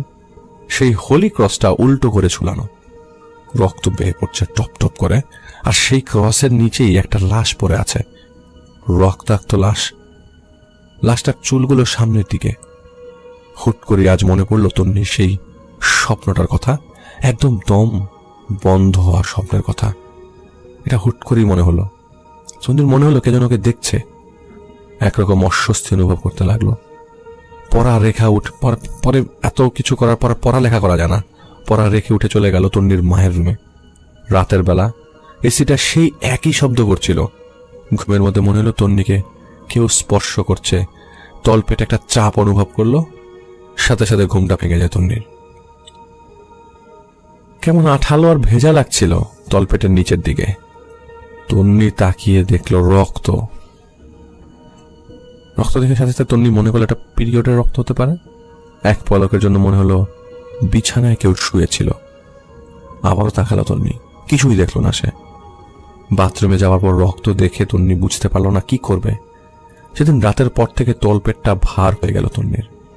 মানসিক অবসাদটা ঘিরে ধরে তাকে। তন্নি ভাবছিল এটা পিরিয়ড না, পিরিয়ড তো বেশি দিন থাকে না। তন্নির কিন্তু ততদিন 12 দিন হয়ে গেছে। ব্লাড এভাবে যাওয়াটা তন্নি বুঝেনি, কারোর সাথে সে শেয়ার করেনি লজ্জার কারণে। সেটা লজ্জার বিষয়, এটা তো বলা যায় না। এক এক ফোঁটা ব্লাড কমে যাওয়াটা ছিল শারীরিক দুর্বলতার একটা মাত্র কারণ। কিন্তু তন্নি তখনও বোঝেনি, বুঝতে পারেনি। 14তম দিনে তন্নি চিৎকার ভেসেছিল। তন্নি চিৎকার করতে থাকে। অর্ধেক শরীর বিছানায়, অর্ধেক শরীর ফ্লোরে। প্রস্রাবের উৎকট গন্ধ, পাজামা ছিল রক্তাক্ত। তন্নির চিৎকার তখন সবাই এসে তাকে হাসপাতালে নেওয়া হয়। চিকিৎসা চলা অবস্থায় হাসপাতালে পুলিশ আসে। ডাক্তারের ভাষ্য মতে তন্নি সেক্সুয়াল অ্যাসল্টের শিকার হয়েছে, কারণ আলামত একদম সেই রকম।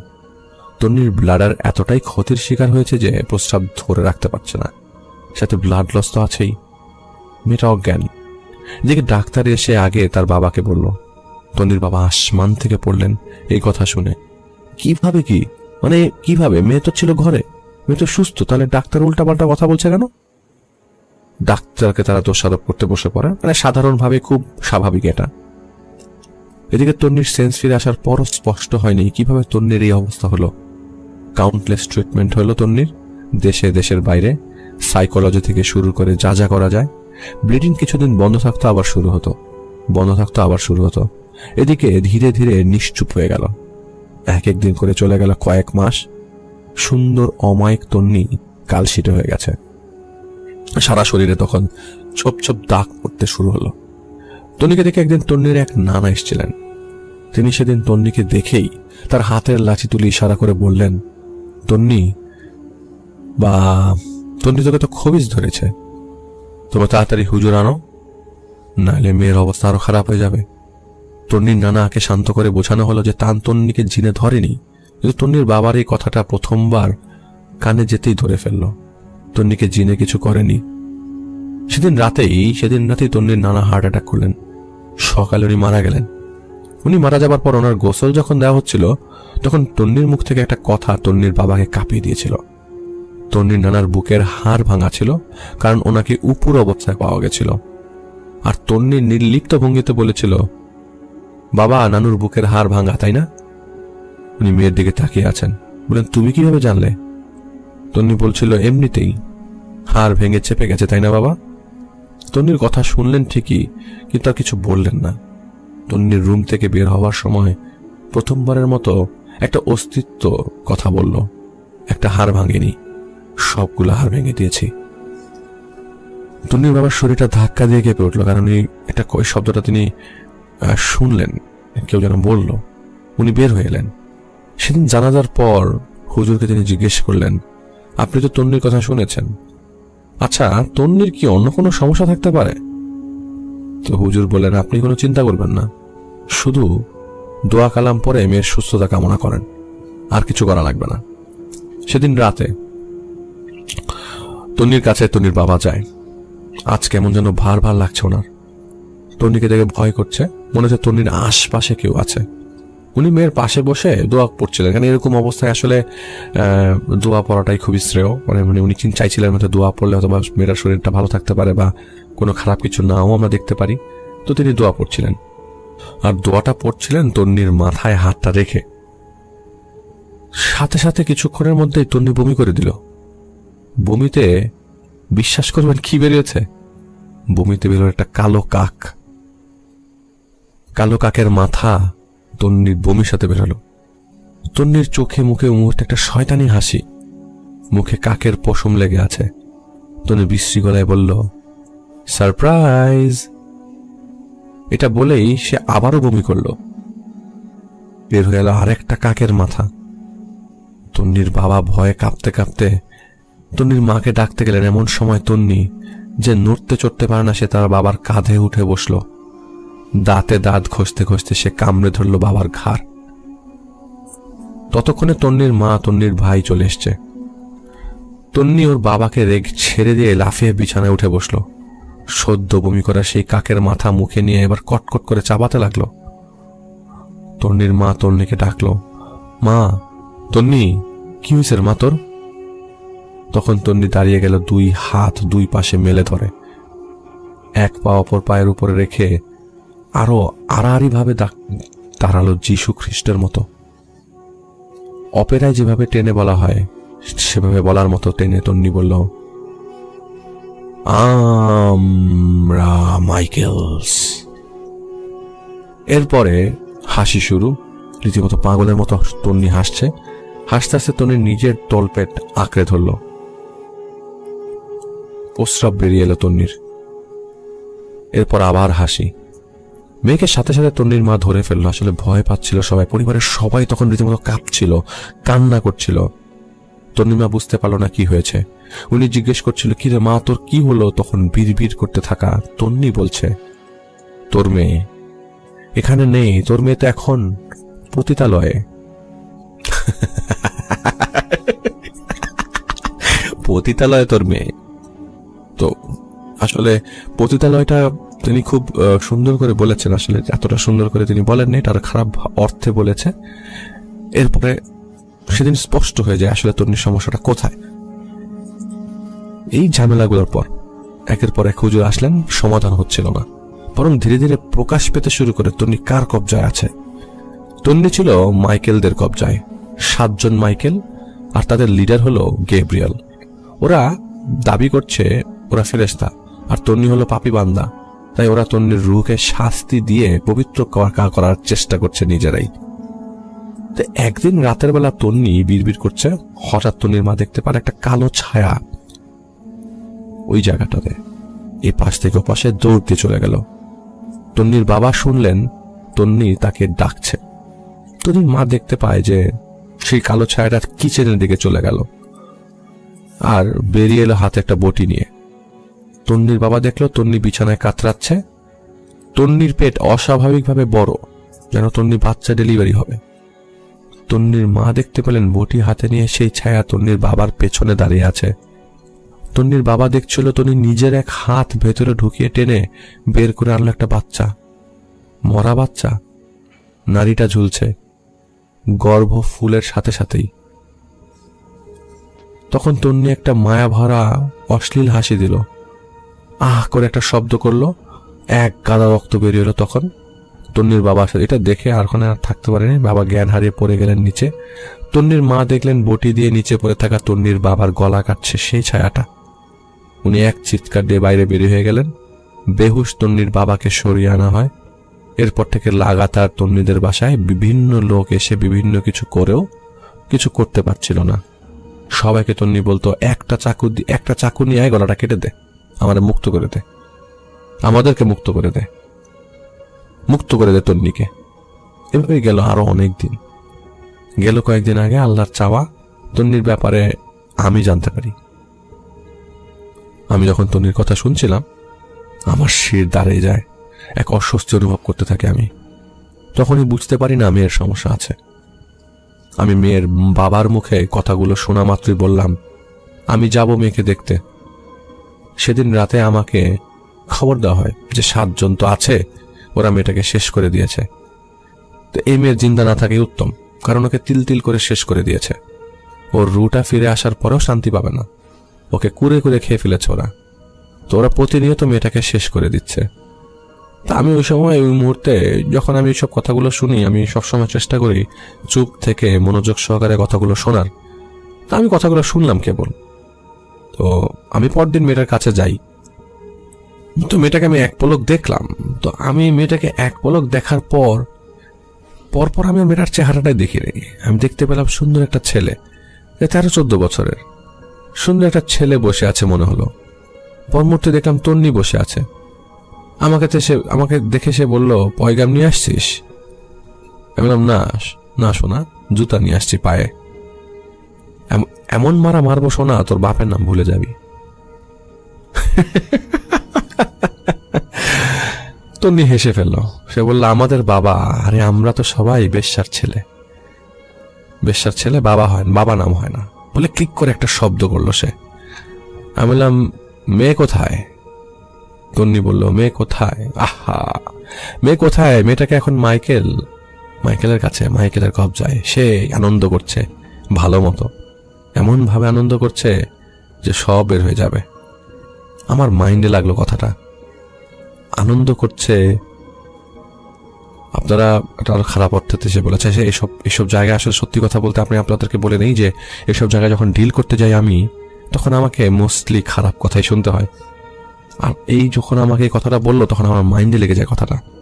আমি বুঝতে না দিয়ে একটা নোটপ্যাড আর কলম হাতে নিয়ে বসি। আমার চোখের সামনেই ভাসছিল, আমি বুঝতে পারছিলাম কি হচ্ছে মেয়েটার সাথে। আমি চোখ বন্ধ করে তন্নিকে ডাকলাম, পূর্ণ বিশ্বাস নিয়ে যে আসলে তন্নি আমার ডাক দেয় কিনা, এবং বিশ্বাস নিয়েছিলাম যে আসলে আমি যদি ডাকি তাহলে তন্নি আমার ডাকে সাড়া দেবে। আল্লাহ, তুমি সাহায্য করো, মেয়েটাকে ফরিয়াদ দেবার সুযোগ দাও বলে আমি ডাকতে থাকি, তন্নি, তন্নি, এই তন্নি, তন্নি। 5 বারের বেলায় সাথে সাথে সজোরে দম টেনে উঠে জেগে ওঠে তন্নি। কতদিন পর জানেন? 1 বছর পর। মা বলে চিৎকার করতে লাগলো তন্নি। আমি বেরিয়ে এসে বললাম, জান, মেয়ের হুঁশ এসছে, মেয়েকে একটু পরিষ্কার করেন। দৌড় দিয়ে গেলেন ওনারা একটু অবাক, কারণ তন্নি আসলে কথা বলা বন্ধ করে দিয়েছিল সেই শুরু থেকেই। সেই তন্নি আজ আসল তন্নির মতো কথা বলছে। এটা একটা চিন্তার বিষয় এবং এটা একটা প্লাস পয়েন্ট, খুশির বিষয়। আগে মা, মেয়ে, বাবা আর ভাইয়ের কান্নায় একাকার হয়ে গেল চারপাশ। আমি ওয়ার্নিং পাচ্ছিলাম, মাইকেল ফিরবে দ্রুত, আবার কবজা হাতে নিবে শরীরের। তাই আমি তন্নির মা বাবাকে বলি, আর একটু আলাপ করে নিন, সময় কম, কাজ অনেক বাকি, ওরা আসবে আবার। আমি নোটপ্যাড নিয়ে বসেছিলাম, মাথায় বারবার একটা শব্দ আসছিল, ক্যাসিয়াস। টের পেলাম মাইকেলরা ফিরছে। আমি তন্নির মা আর বাবাকে বললাম, চলে যান। ওনারা দেরি করছিল দেখে ঝাড়ি দিলাম আমি, যে বের হয়ে যান। ওনারা বের হতে হতেই জোরে একটা নিঃশ্বাস নিল তন্নি। জোরে নিঃশ্বাস নেওয়ার সাথে সাথে বুঝতে পারলাম যে মাইকেল হাজির হয়ে গেছে। তো মাইকেল, কি প্ল্যানিং তোর? জুতা বাড়ির কি থুতনার উপর খাবি নাকি পাছায় খাবি? মাইকেল উত্তর দিল, মাল আর পানি ফেলে দিশা পাচ্ছি না, তুই আছিস পাছা নিয়ে। কিন্তু ভালো আইডিয়া দিলি পাছায় মারার, আজকেই মারবো, এখনই মারবো। আমি তেরা চোখে তাকালাম মাইকেলের দিকে। হেই, তুই কি দেখবি? আমি উত্তর দিলাম, কি? মাথাটা সামনে ঢুকে ঝুঁকালো সে, আস্তে করে ফিসফিস করে বলল, আয় না, একবার ছুঁয়ে দেখ, তোকে দেখাবো। আমি উঠে দাঁড়াই, হাত থেকে নোটটা নামিয়ে তন্নির সামনে যে একটু ঝুঁকলাম। তন্নির মুখ থেকে তখন ডিম পচার দুর্গন্ধ আসছিল। তো এত বিকট গন্ধ আসছিল, আমার কাছে এগুলো এত চাপ দেয় না এখন আর। তো তন্নি আমার দিকে তাকিয়েছিল। আমি জিজ্ঞেস করলাম, কোন মাইকেল আমার সামনে? তো মুখটা চড়া করে হাসি দিল তন্নি। আমি মাইকেল। এটা বলার পর সে চোখ টিপ দিল। বুক শ্বাস নে, মাইকেল বলল, একদমের সুযোগ দিব শুধু। আমি বুক ভরে শ্বাস নিয়ে স্পর্শ করলাম তন্নির পায়ের পাতা।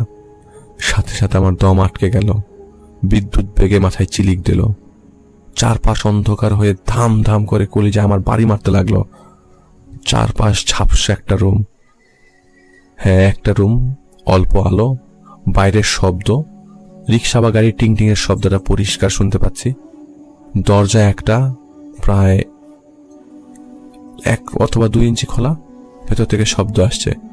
বেরিয়ে এলো একটা ছেলে, উলঙ্গ, কাপড় নেই শরীরে। আসলে সত্যি কথা, আমার দম আটকে যাচ্ছে।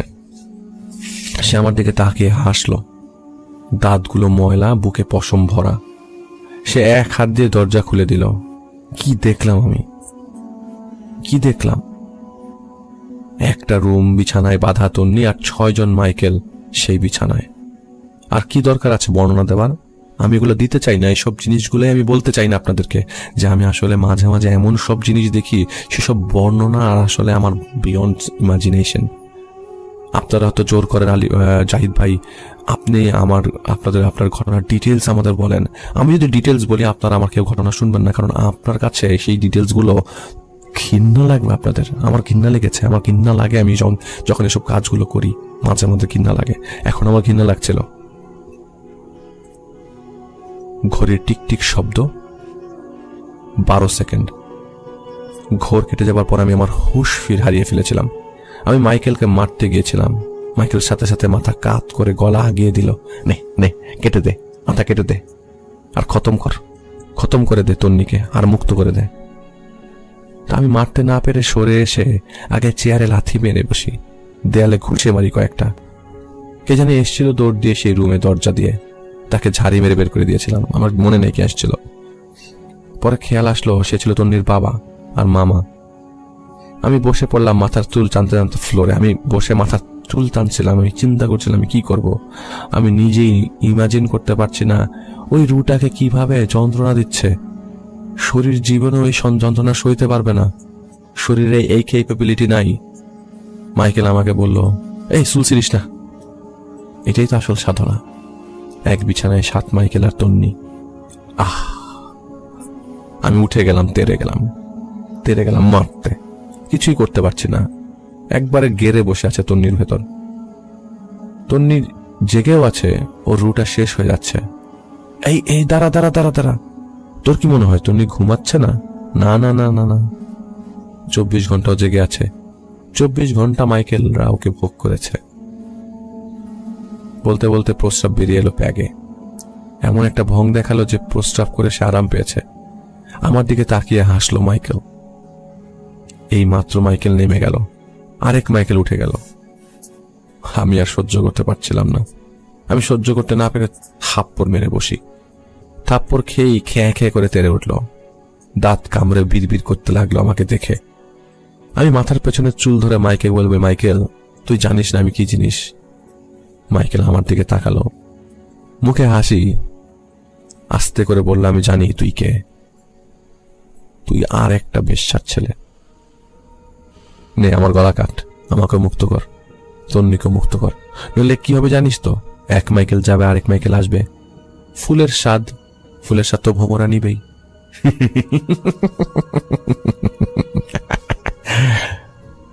আমি বেরিয়ে আসি রুম থেকে।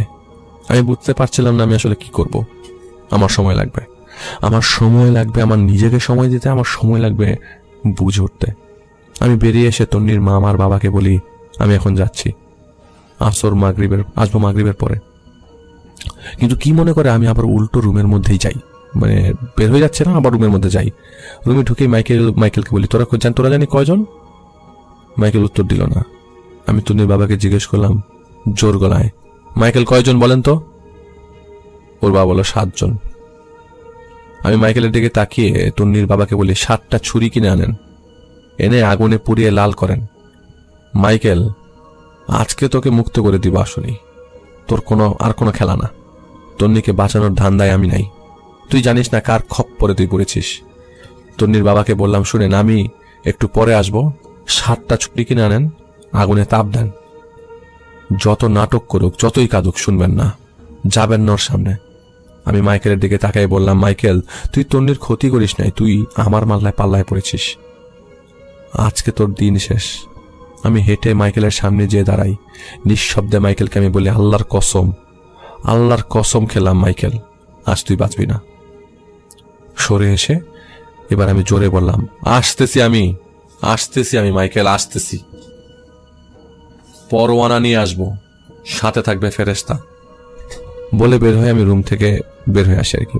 টাব্বুস হয়ে আমার দিকে তাকিয়ে রইল ওনারা। বুঝতে পারেন নাই তারা আমি কি বললাম এতক্ষণ।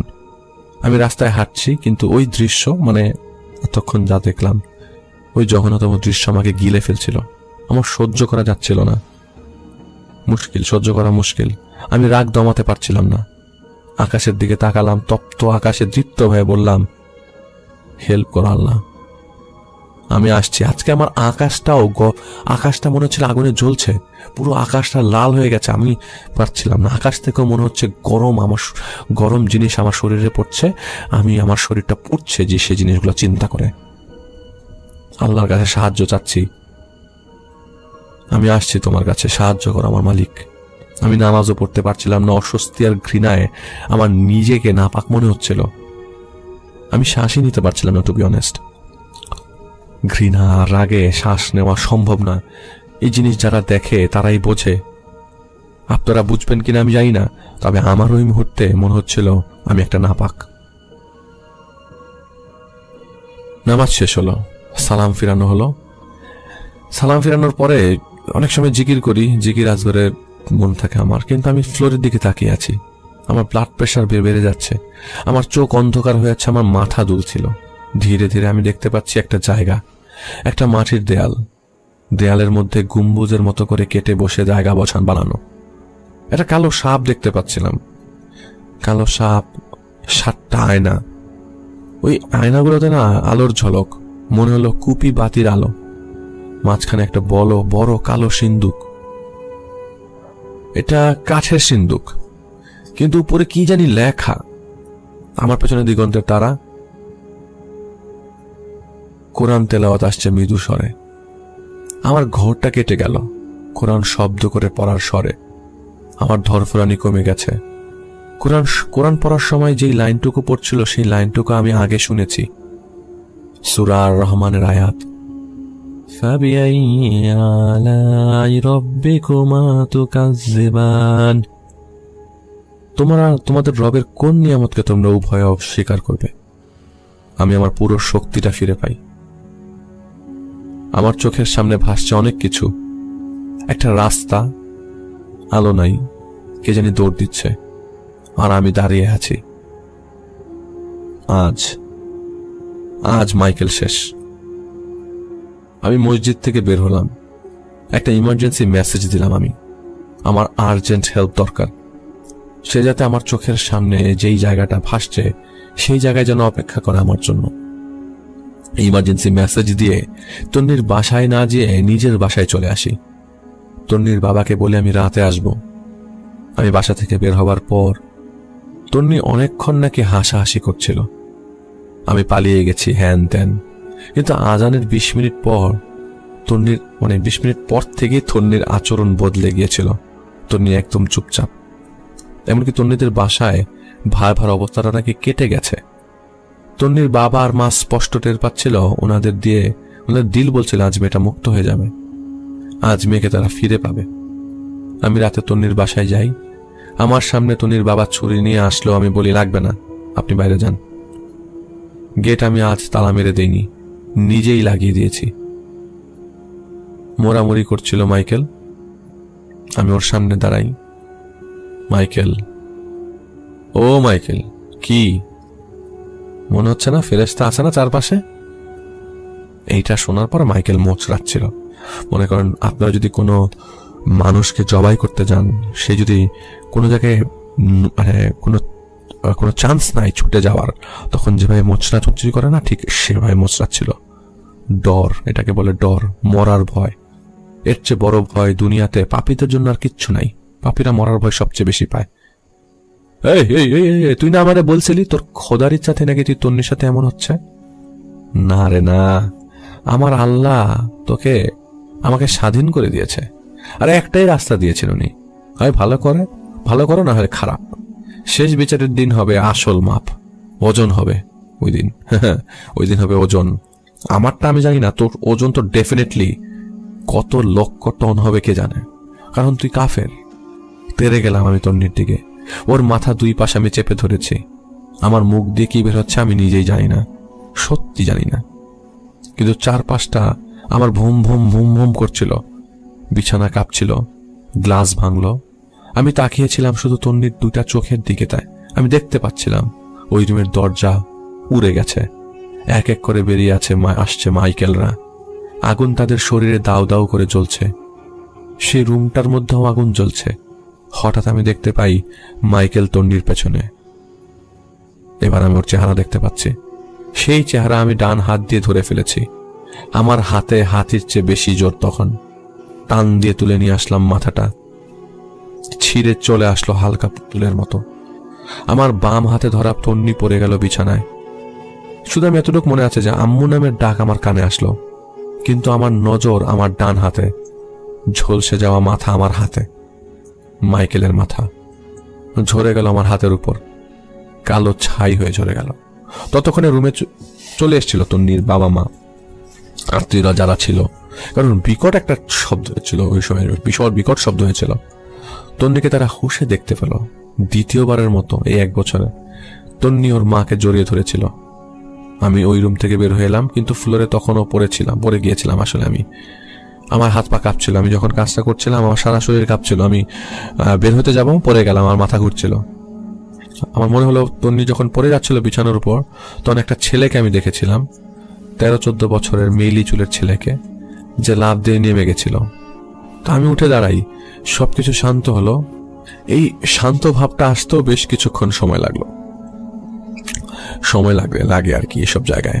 তন্নির হুঁশ ফিরে আসলো, কিন্তু মাইকেল একজন মরেছে, আরো মাইকেল আছে। আর যেই মাইকেলকে আমি দেখছিলাম লাফ দিতে, আমি স্পষ্ট দেখতে পেলাম সে তন্নির মা আমার পিঠের উপর বেতালের মতো বসে আছে। আমি না দেখার ভান করলাম। আমি তন্নির মা বাবাকে গাইডলাইন দিচ্ছিলাম। হঠাৎ তন্নির বাবা আমাকে জড়িয়ে ধরলেন। বাবারা যে সহজে কান্না করে না, অনেক সময় বাবারা তো শক্ত, বাবাদের কান্না কেউ সহজে আসলে দেখে না। আমি ওনাকে শান্ত করে গাইডলাইন দিলাম, বলে দিলাম মাত্র একজন মাইকেল গেছে, আরো আছে, দোয়া করতে থাকেন আল্লাহর কাছে, ওরা আসবে, আমি দেখছি কি করা যায়। আমি তখন তন্নির মামাকে বলি, আমাকে এগিয়ে দেন তো, আমাকে একটু আপনি বাইরে এগিয়ে দেন। আমি তো জানি মাইকেল আরেকটা ওনার কাঁধে। তখন আমি ভান করেই চলছিলাম ওনার সাথে। ভদ্রলোক বাঁকা হয়ে চলছিল। আমি জিজ্ঞেস করলাম, আপনি বাঁকা কেন? উনি বলল, বুঝতে পারছি না, খুব চাপ লাগছে আমার ঘাড়ে। কিছু দূর হাঁটার পর আমি একটু পিছিয়ে যাই। মাইকেল, কই যাস? লোকটা থামলো, এরপর দৌড় দিল। সামনে মোড়টা সে পার হতে যাবে, সেই সময় অন্ধকার ভেদ করে মাইকেলের সামনে আসে দিগন্তের তারা। পেছনে আমি, সামনে দিগন্তের তারা। সেন্ট মাইকেলস এর মাত্র শুরু। এটা কি চিন্তা করছেন আমি জানি না, আপনারা কি ভাবছেন ঘটনা নিয়ে। এই ঘটনাটা মানে টু বি অনেস্ট জাহিদ ভাই, ওয়ান অফ দ্য বেস্ট, অসাধারণ ঘটনা। এবং আমি জানি অনেক অশালীন মন্তব্য ঘটনার মধ্যে আছে, অশালীন কথা আছে। আমি মাফ চাই আপনাদের সবার কাছে, প্লিজ আমাকে দয়া করে মাফ করবেন।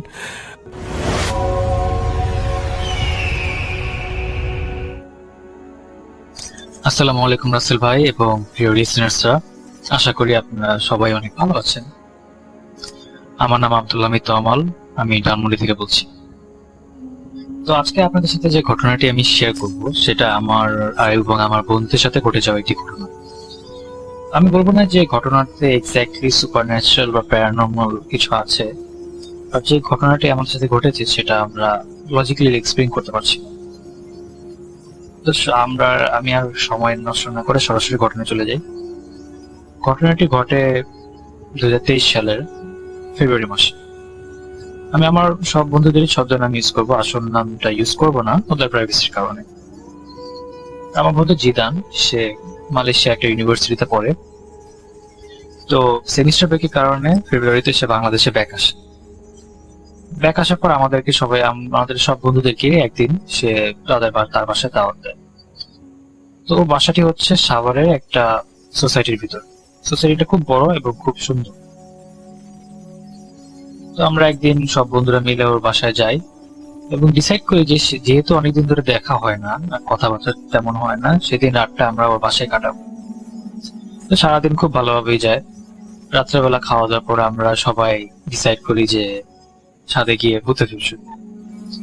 ফেব্রুয়ারির শেষের দিক হওয়ার পরেও ওদিক সাভারের দিকে খুব ঠান্ডা ছিল, কারণ খোলামেলা জায়গা ছিল আর গাছপালাতে ভরা ছিল পুরো জায়গা সোসাইটি। তো দেখা যাচ্ছে যে আপনার এনভায়রনমেন্টটা খুব ভালো ছিল ভূতে শোনার জন্য। তো আমরা সবাই রাত 1:15টার দিকে ছাদে যাই এবং ভূতে শোনা স্টার্ট করি। তো আমি ওর বাসার একটা ডিসক্রিপশন দিয়ে দিচ্ছি। ওর বাসাটি হলো আপনার সোসাইটির দক্ষিণ দিকের পুরো শেষ প্রান্ত, ওয়ালের সাথে লাগানো। আর ওয়ালের পর হলো খুব বিশাল বড় একটা জঙ্গলই বলা যায়, কারণ বিশাল বড় একটা স্পেস, সামনে হলো খালি মাঠ, আর পরে দূর দূরান্ত পর্যন্ত শুধু জঙ্গল আর জঙ্গল, গাছপালাতে ভরা। আর ওর অনেক পর দেখা যায় 1 কিলোমিটার এরকম পর দেখা যাচ্ছে যে আরো কয়েকটা বাসা বাড়ি আছে, ওগুলো আলো বাতি চলছে, ওগুলো দেখা যাচ্ছে। তো ওই জায়গাটা স্পেসটা পুরাই মিলিটারি আন্ডারে। তো আমরা এরকম বলতে স্টার্ট করে দেখা যাচ্ছে যে 1/2 ঘন্টা 40 মিনিট হয়ে যাচ্ছে, কিন্তু খুব ভালো লাগছে না, স্টোরি গুলো এত ভালো লাগছে না। আর দেখা যায় সব একসাথে হওয়ার কারণে মাঝখান দিয়ে অনেক গল্প গুজব হচ্ছে, তো ওইভাবে মানে ক্লিয়ারলি ফোকাসও করতে পারছি না স্টোরিতে। আমরা বুঝে শোনা বন্ধ করে ডিসাইড করি যে সবাই সবার পার্সোনাল কোন এরকম এক্সপিরিয়েন্স থাকলে ওইটা শেয়ার করব। তো আমার এক বন্ধু বলে আমার একটা আছে এরকম এক্সপিরিয়েন্স, আমাদের তো বাসায় ফ্যামিলি প্রবলেম হয়েছে অনেক, ব্ল্যাক ম্যাজিক হয়েছে আমাদের সাথে, তো দেখা যায় ওটা ছুটানোর জন্য রোকেয়া করছে। তো আমরা বেশিরভাগ বন্ধুরা এই রোকেয়া ব্যাপারটা বুঝতাম না, জানতাম না রোকেয়া জিনিসটা কি। আমার এক বন্ধু জানতো এবং সে লাভ দিয়ে উঠে হঠাৎ করে যে আসলেই তোর বাসায় রোকেয়া করা হয়েছে। তো তাহলে তো আসলে একটা রিয়েল স্টোরি, এটা কোনো ভুল ত্রুটি হওয়ার কথা না, কারণ যেহেতু তোর ফ্যামিলিও এখানে তোর ইনভলভ আছে। তা আমরা ওকে জিজ্ঞেস করি যে কেন, ব্যাপারটা কি রিয়েল কেন, রোকেয়া কি জিনিস? তো বলে যে রোকেয়া হলো ইসলামিক ওয়েতে জিন আসর করলে বা ব্ল্যাক ম্যাজিক করলে ওগুলো ছুটানোর যে পদ্ধতিটা, ওটাকেই রোকেয়া বলে। তো আমরা খুব এক্সাইটেড হয়ে যাই যে একটা রিয়েল ঘটনা আমাদের বন্ধুর সাথে ঘটেছে সেটা শুনবো, কিন্তু ও সেটা বলতে চায় না সহজে, কারণ ও বলে যে ওর ফ্যামিলিতে প্রবলেম হতে পারে এটা বললে। তা আমরা খুব জোরাজুরি করার পর সে বলে যে আচ্ছা আমি যতটুকু পারি কম ডিটেলসে আমি স্টোরিটা বলবো। তো বলা শুরু করে যে এরকম রোকেয়া করা হয়েছে, ওর তখন ওকে দেখানো হয়েছে যে বাসার কোথায় এরকম তাবিজ কাগজ লুকানো ছিল, বা বিভিন্ন ব্ল্যাক ম্যাজিক করতে যে আইটেম গুলো ইউজ করা হয় ওগুলো কোথায় লুকানো ছিল সেগুলো দেখায়। তারপর কোন জিন তাদের বাসায় ওদেরকে জ্বালাতনা করছিল সেটাও দেখায়।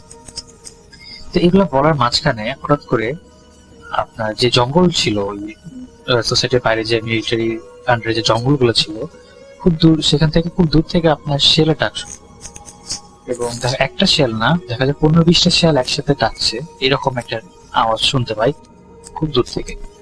তো আপনার কয়েক সেকেন্ডের ভিতরেই আমরা বুঝতে পারছি যে শেলের ডাকটা আরো জোরে, মানে ডাকটা আরো জোরে হচ্ছে, সাউন্ডটা বাড়তেছে আর এবং আরো কাছে আসতেছে আমরা দেখি।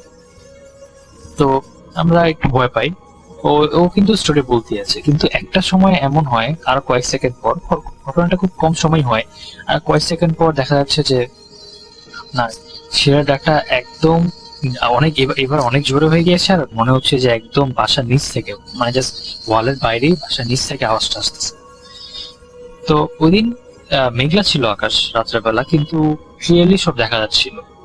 আর এবং আপনার আমাদের বাসার যে মানে ওয়ালের বাইরে ফার্স্টের দিকে সামনে কিন্তু শুধু মাঠ ছিল খালি, ও পরের দিক থেকে একটু পরে গিয়ে জঙ্গলগুলা গাছপালাগুলা। তো শেয়াল যদি এত সামনে এসে পড়ে তাহলে কিন্তু আমরা ক্লিয়ারলি দেখতে পারবো যে শেয়াল সব না দেখতে পারলে একটা দুটো তো দেখতে পারবো যে দৌড়াদৌড়ি করছে, কিন্তু আমরা মাঠে কিছু দেখতে পারি, মাঠটা পুরো খালি ছিল।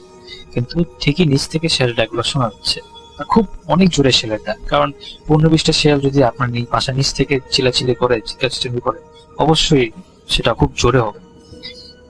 আমরা খুব ভয় পেয়ে যাই। ও আমার বন্ধু তো স্টোরি কন্টিনিউ করতে পারে না, মানে এমন মনে হচ্ছে যে ওকে কন্টিনিউ করতে দিচ্ছে না শেয়ালের ডাকগুলো। তো আমরা খুব ভয় পাই এবং আমি আমার বন্ধু জিদান একসাথে আয়াতুল কুরসি পড়া শুরু করি। তখনও চিল্লাচিল্লি চলছে শেয়ালের। কিন্তু যেই আয়াতুল কুরসি আমরা পড়া শেষ হয়, সাথে সাথে শেয়ালের ডাকগুলো বন্ধ হয়ে যায়, পুরো পিন ড্রপ সাইলেন্স হয়ে যায়। এমন মনে হয় যে কিছুই হয়নি এতক্ষণ, কোনো শেয়ালের ডাক, কোনো শেয়াল নিয়ে আশা করছে, কিচ্ছু হয়নি, এমন সাইলেন্ট হয়ে যায় পুরো এনভায়রনমেন্টটা। তো আমরা খুব ভয় পাই অবশ্যই, কারণ ও এমনি বলছিল যে বললে সমস্যা হতে পারে। তারপর বলার মাঝখানে এরকম কিছু একটা হয়ে গেছে, তো আমরা তখন আর সাথে থাকি না, এসে পড়ি। তা আমি রাসেল ভাই, আমি সেটাই এক্সপ্লেন করতে পারছি না যে এমন একটা জিনিস কেন হলো। যদি শেয়ালের, বুঝতে পেরেছি যে আপনার কলা মার থাকার কারণে ভয়েস ইকো করে, ভয়েসটা আরো কোনো ভয়েস বা চিৎকার চেঁচামেচি হলে আরো জোরে আসে, দূর থেকে মনে হয় যে আরো কাছে জিনিসটা, কিন্তু আওয়াজটা অনেক দূরের থেকে আসতেছে, বাট মনে হচ্ছে যে অনেক কাছে। কিন্তু এমন একটা আওয়াজ যদি আপনার মনে হয় যে বাসার নিচে এসে পড়েছে, তাহলে তো অবশ্যই শিয়ালগুলো নাইলেও তো দেখা যাবে যে আপনার মাঠে আছে, বা গাছপালা থেকে বের হয়ে মাঠে এসেছে, এটা তো দেখা যাবে। বাট আমরা একটা শিয়ালও দেখি নেই সেদিন রাতে আশেপাশে, এবং প্রত্যেকটা শিয়ালের ডাকই আপনার আয়াতুল কুরসি পড়ার সাথে সাথে বন্ধ হয়ে গেছে। সেটা তো হওয়ার কথা না। শিয়ালের ডাক আয়াতুল কুরসি পড়ার সাথে সাথে বন্ধ কেন হবে? ওরা তো ওদের মতো ডাকতেই হয়, হইতে পারে কোনো কারণে ডাক চিল্লাচিল্লি করছে যারা, তাদের, কিন্তু আয়াতুল কুরসি পড়ার সাথে সাথে সেটা বন্ধ হয়ে গেছে, আর কোনো একটা ফোটা ডাক আমরা আওয়াজ পাইনি ওর পরে। তো আমি ঘটনাটা এক্সপ্লেন করতে পারি নাই, আর আমার বন্ধুদের সাথেও কয়েকবার ডিসকাস করেছি এই ঘটনাটা নিয়ে, কিন্তু আমরা কেউ কোনো লজিক্যাল একটা এক্সপ্লেনেশন যে বের করতে পারবো সেটা পারিনি। এরপর আমাদের সাথে আর কোনো ঘটনা ঘটেনি ওই দিন, সেদিন রাতের পর। আর আলহামদুলিল্লাহ এখন সবাই ভালো আছে। আসসালামু আলাইকুম রাসেল ভাই, আশা করছি আপনি ভালো আছেন, কারণ আমি জানি আপনি সবসময় ভালো দলেই থাকেন। তো রাসেল ভাই, আজকে আমি যেই ঘটনাটি আপনার সঙ্গে শেয়ার করছি, এই ঘটনাটা রংপুরের এক গ্রামের, যার নাম চর বেলতলি গ্রাম। জায়গাটা একদমই শান্ত একটা জায়গা, অনেক সুন্দর একটা গ্রাম। কিন্তু রাত হলেই এই গ্রামের মানুষ তাদের নিজেদের সেফটির কথা চিন্তা করে ঘরের দরজা জানালা সব কিছু বন্ধ করে দিত। কারণ গ্রামের শেষ মাথায় একটা পুরনো টিনের ঘর ছিল, যেই ঘরটাকে সবাই বলতো হুজুরের বাড়ি বলে চিনত। অনেকেই বলে এই ঘরটায় অনেক বছর আগে একজন ব্যক্তি থাকতো, যিনি নাকি জিন ডাকার কাজ করত, জিনদেরকে নিয়ে খেলা করত, জিনদের সঙ্গেই তার বসবাস ছিল। এবং এক রাতে সেই তার ঘরটাতে আগুন লেগে যায়, যার ফলে সেই যে লোকটা ছিল সেখানে অদ্ভুত রকমের একটা রহস্যের মধ্য দিয়ে তিনি সেখানেই মারা যান। এবং এরপর থেকেই এই হুজুরের ঘরটাকে নিয়ে, অবশিষ্ট অংশটাকে নিয়ে বিভিন্ন রকমের ঘটনা শোনা যায় এলাকায়। তো এই জায়গাটা এমন একটা জায়গা যে এলাকার মেইন জায়গা হিসেবেও অনেকেই চিহ্নিত করে। যেই এলাকার, সেই এলাকার হচ্ছে শেষ প্রান্ত, এবং অন্য এলাকা দিয়ে এই এলাকাতে ঢোকার জন্য একদম শুরুর প্রান্ত। তাহলে রাসেল ভাই বুঝতেই পারছেন যে জায়গাটা কত একটা গুরুত্বপূর্ণ জায়গা। যাই হোক, একদিন আমার বন্ধু রাফি, সে আসলে এইসব কিছু বিশ্বাস করতো না। সে বলতো যে কবে কোন হুজুর মারা গেছে না গেছে সেই বিষয়টা নিয়ে এখনও আসলে একটা জায়গা দিয়ে ভয় করা, একটা জায়গায় এইসব কিছু তিনি কোনোভাবেই বিশ্বাস করতেছিল না। যাই হোক, একদিন সে রংপুর থেকে তার বাড়ির উদ্দেশ্যে রওনা দিল, কারণ সে হঠাৎ করে বাড়ি থেকে ফোন পায় যে তার মা অসুস্থ। তাই সে আর কোনো অপেক্ষা না করে সেই রাতেই বাড়ি ফেরার দিকে রওনা হলো। তো রাসেল ভাই, এখানে একটা কথা বলে রাখি যে রংপুর থেকে যাওয়ার সময় সেই গ্রামটার ওই যে মানে হুজুর যেখানে মারা গিয়েছিল সেটা শুরুতেই পড়ে, তারপরেই গ্রামে ঢুকতে হয়। কিন্তু গ্রামবাসীরা যেহেতু ওই জায়গায় সমস্যা হয়, এজন্য তারা ব্যবস্থা করে বিকল্প একটা রাস্তা তৈরি করে, যেই রাস্তা দিয়ে গেলে একটু সময় লাগে কিন্তু কোনো সমস্যা হয় না।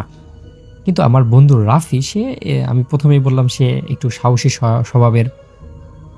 সে মানে মানে কোনো বাধা না বেরিয়ে সে ভাবলো যে সোজা রাস্তা দিয়ে সে যাবে, মানে ওই যে হুজুরের যে বাড়িটা আছে সেই বাড়িটার পাশ দিয়েই যে রাস্তাটা ছিল সেই রাস্তা দিয়েই সে বাড়ি যাবে। সেদিন আকাশে একদমই চাঁদ ছিল না, চারপাশে শুধু কুয়াশা আর শীতল একটা হাওয়া বইছে। রাফি তার মোবাইলের ফ্ল্যাশ জ্বালিয়ে সামনের দিকে দেখছে আর মানে হাঁটতেছে যাচ্ছে। তো যাতে যাতে এই একটা সময় সেই টিনের ঘরটা একদম তার সামনে এসে পড়ে, মানে রাস্তা দিয়ে যাচ্ছে পাশেই সেই ঘরটা। কিন্তু আসার জন্য ভিতর হলো যে ভিতর থেকে মনে হচ্ছে যে ধীরে ধীরে কেউ একটা তেলাওয়াত করছে, মানে কোরআন শরীফ তেলাওয়াত করার একটা শব্দ শুনতে পাচ্ছে বাহির থেকেই। রাফি বেশ খানিকটা অবাক হয়ে গেল। সে এতদিন থেকে যেটা জেনে এসেছে যে আসলে এই বাড়িটার মধ্যে কেউ নেই, এটা একটা বিভৎস বাড়ি, এখানে অনেক রকমের ভয়ানক ঘটনা হয়, তো আজকে আবার এখানে কোরআন তেলাওয়াত হচ্ছে, সে বিষয়টাকে বেশ খানিকটা মানে গুরুত্ব সহকারে দেখে। এবং সে রাফি আর কি প্রথমে ভাবলো যে তার বন্ধু বান্ধব বা কেউ হয়তো এটা নিয়ে মজা করছে, আবার পরবর্তীতে ভাবলো যে না, এটা হয়তো সত্যিই কোনো কিছু হতে পারে। যাই হোক, তার মনের কৌতূহল থেকে সে ওই বাড়ির যে দরজাটা ছিল সেই দরজাটা ধাক্কা দিল, ঠকঠক করে আওয়াজ করলো, কিন্তু কোনো কিছুই হলো না। তারপর একটু জোরে যখন আওয়াজ করলো তখন ভিতরের যে কোরআন শরীফ তেলাওয়াত করার আওয়াজটা আসতেছিল এতক্ষণ থেকে সেটা হঠাৎ করেই থেমে গেল। তারপর কয়েক সেকেন্ড একদম পুরো জায়গাটা একদম নিস্তবতা হয়ে গেল, কোনো শব্দই যেন তাদের কানে কাছে আসতেছে না। মানে এমন একটা অবস্থা যেন পুরো পরিবেশটা, পুরো পৃথিবীটা রাফির কাছে একদম থেমে গেছে। তারপর হঠাৎ দরজার ওপাশ থেকে একটা কর্কশ গলায় শোনা গেল, এ মানুষ, এখান থেকে চলে যা।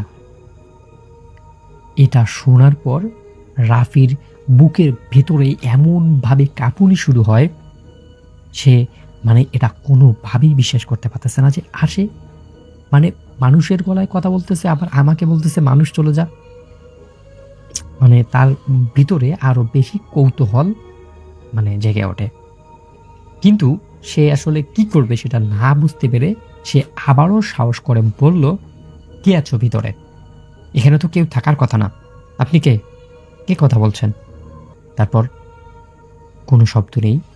একটু পর হঠাৎ করে দরজাটা আস্তে আস্তেই নিজের থেকে খুলতে লাগলো। দরজাটা খুললেই রাফি দেখতে পারলো ভিতরে এত বেশি অন্ধকার যে সেখানে কিছুই দেখা যাচ্ছে না।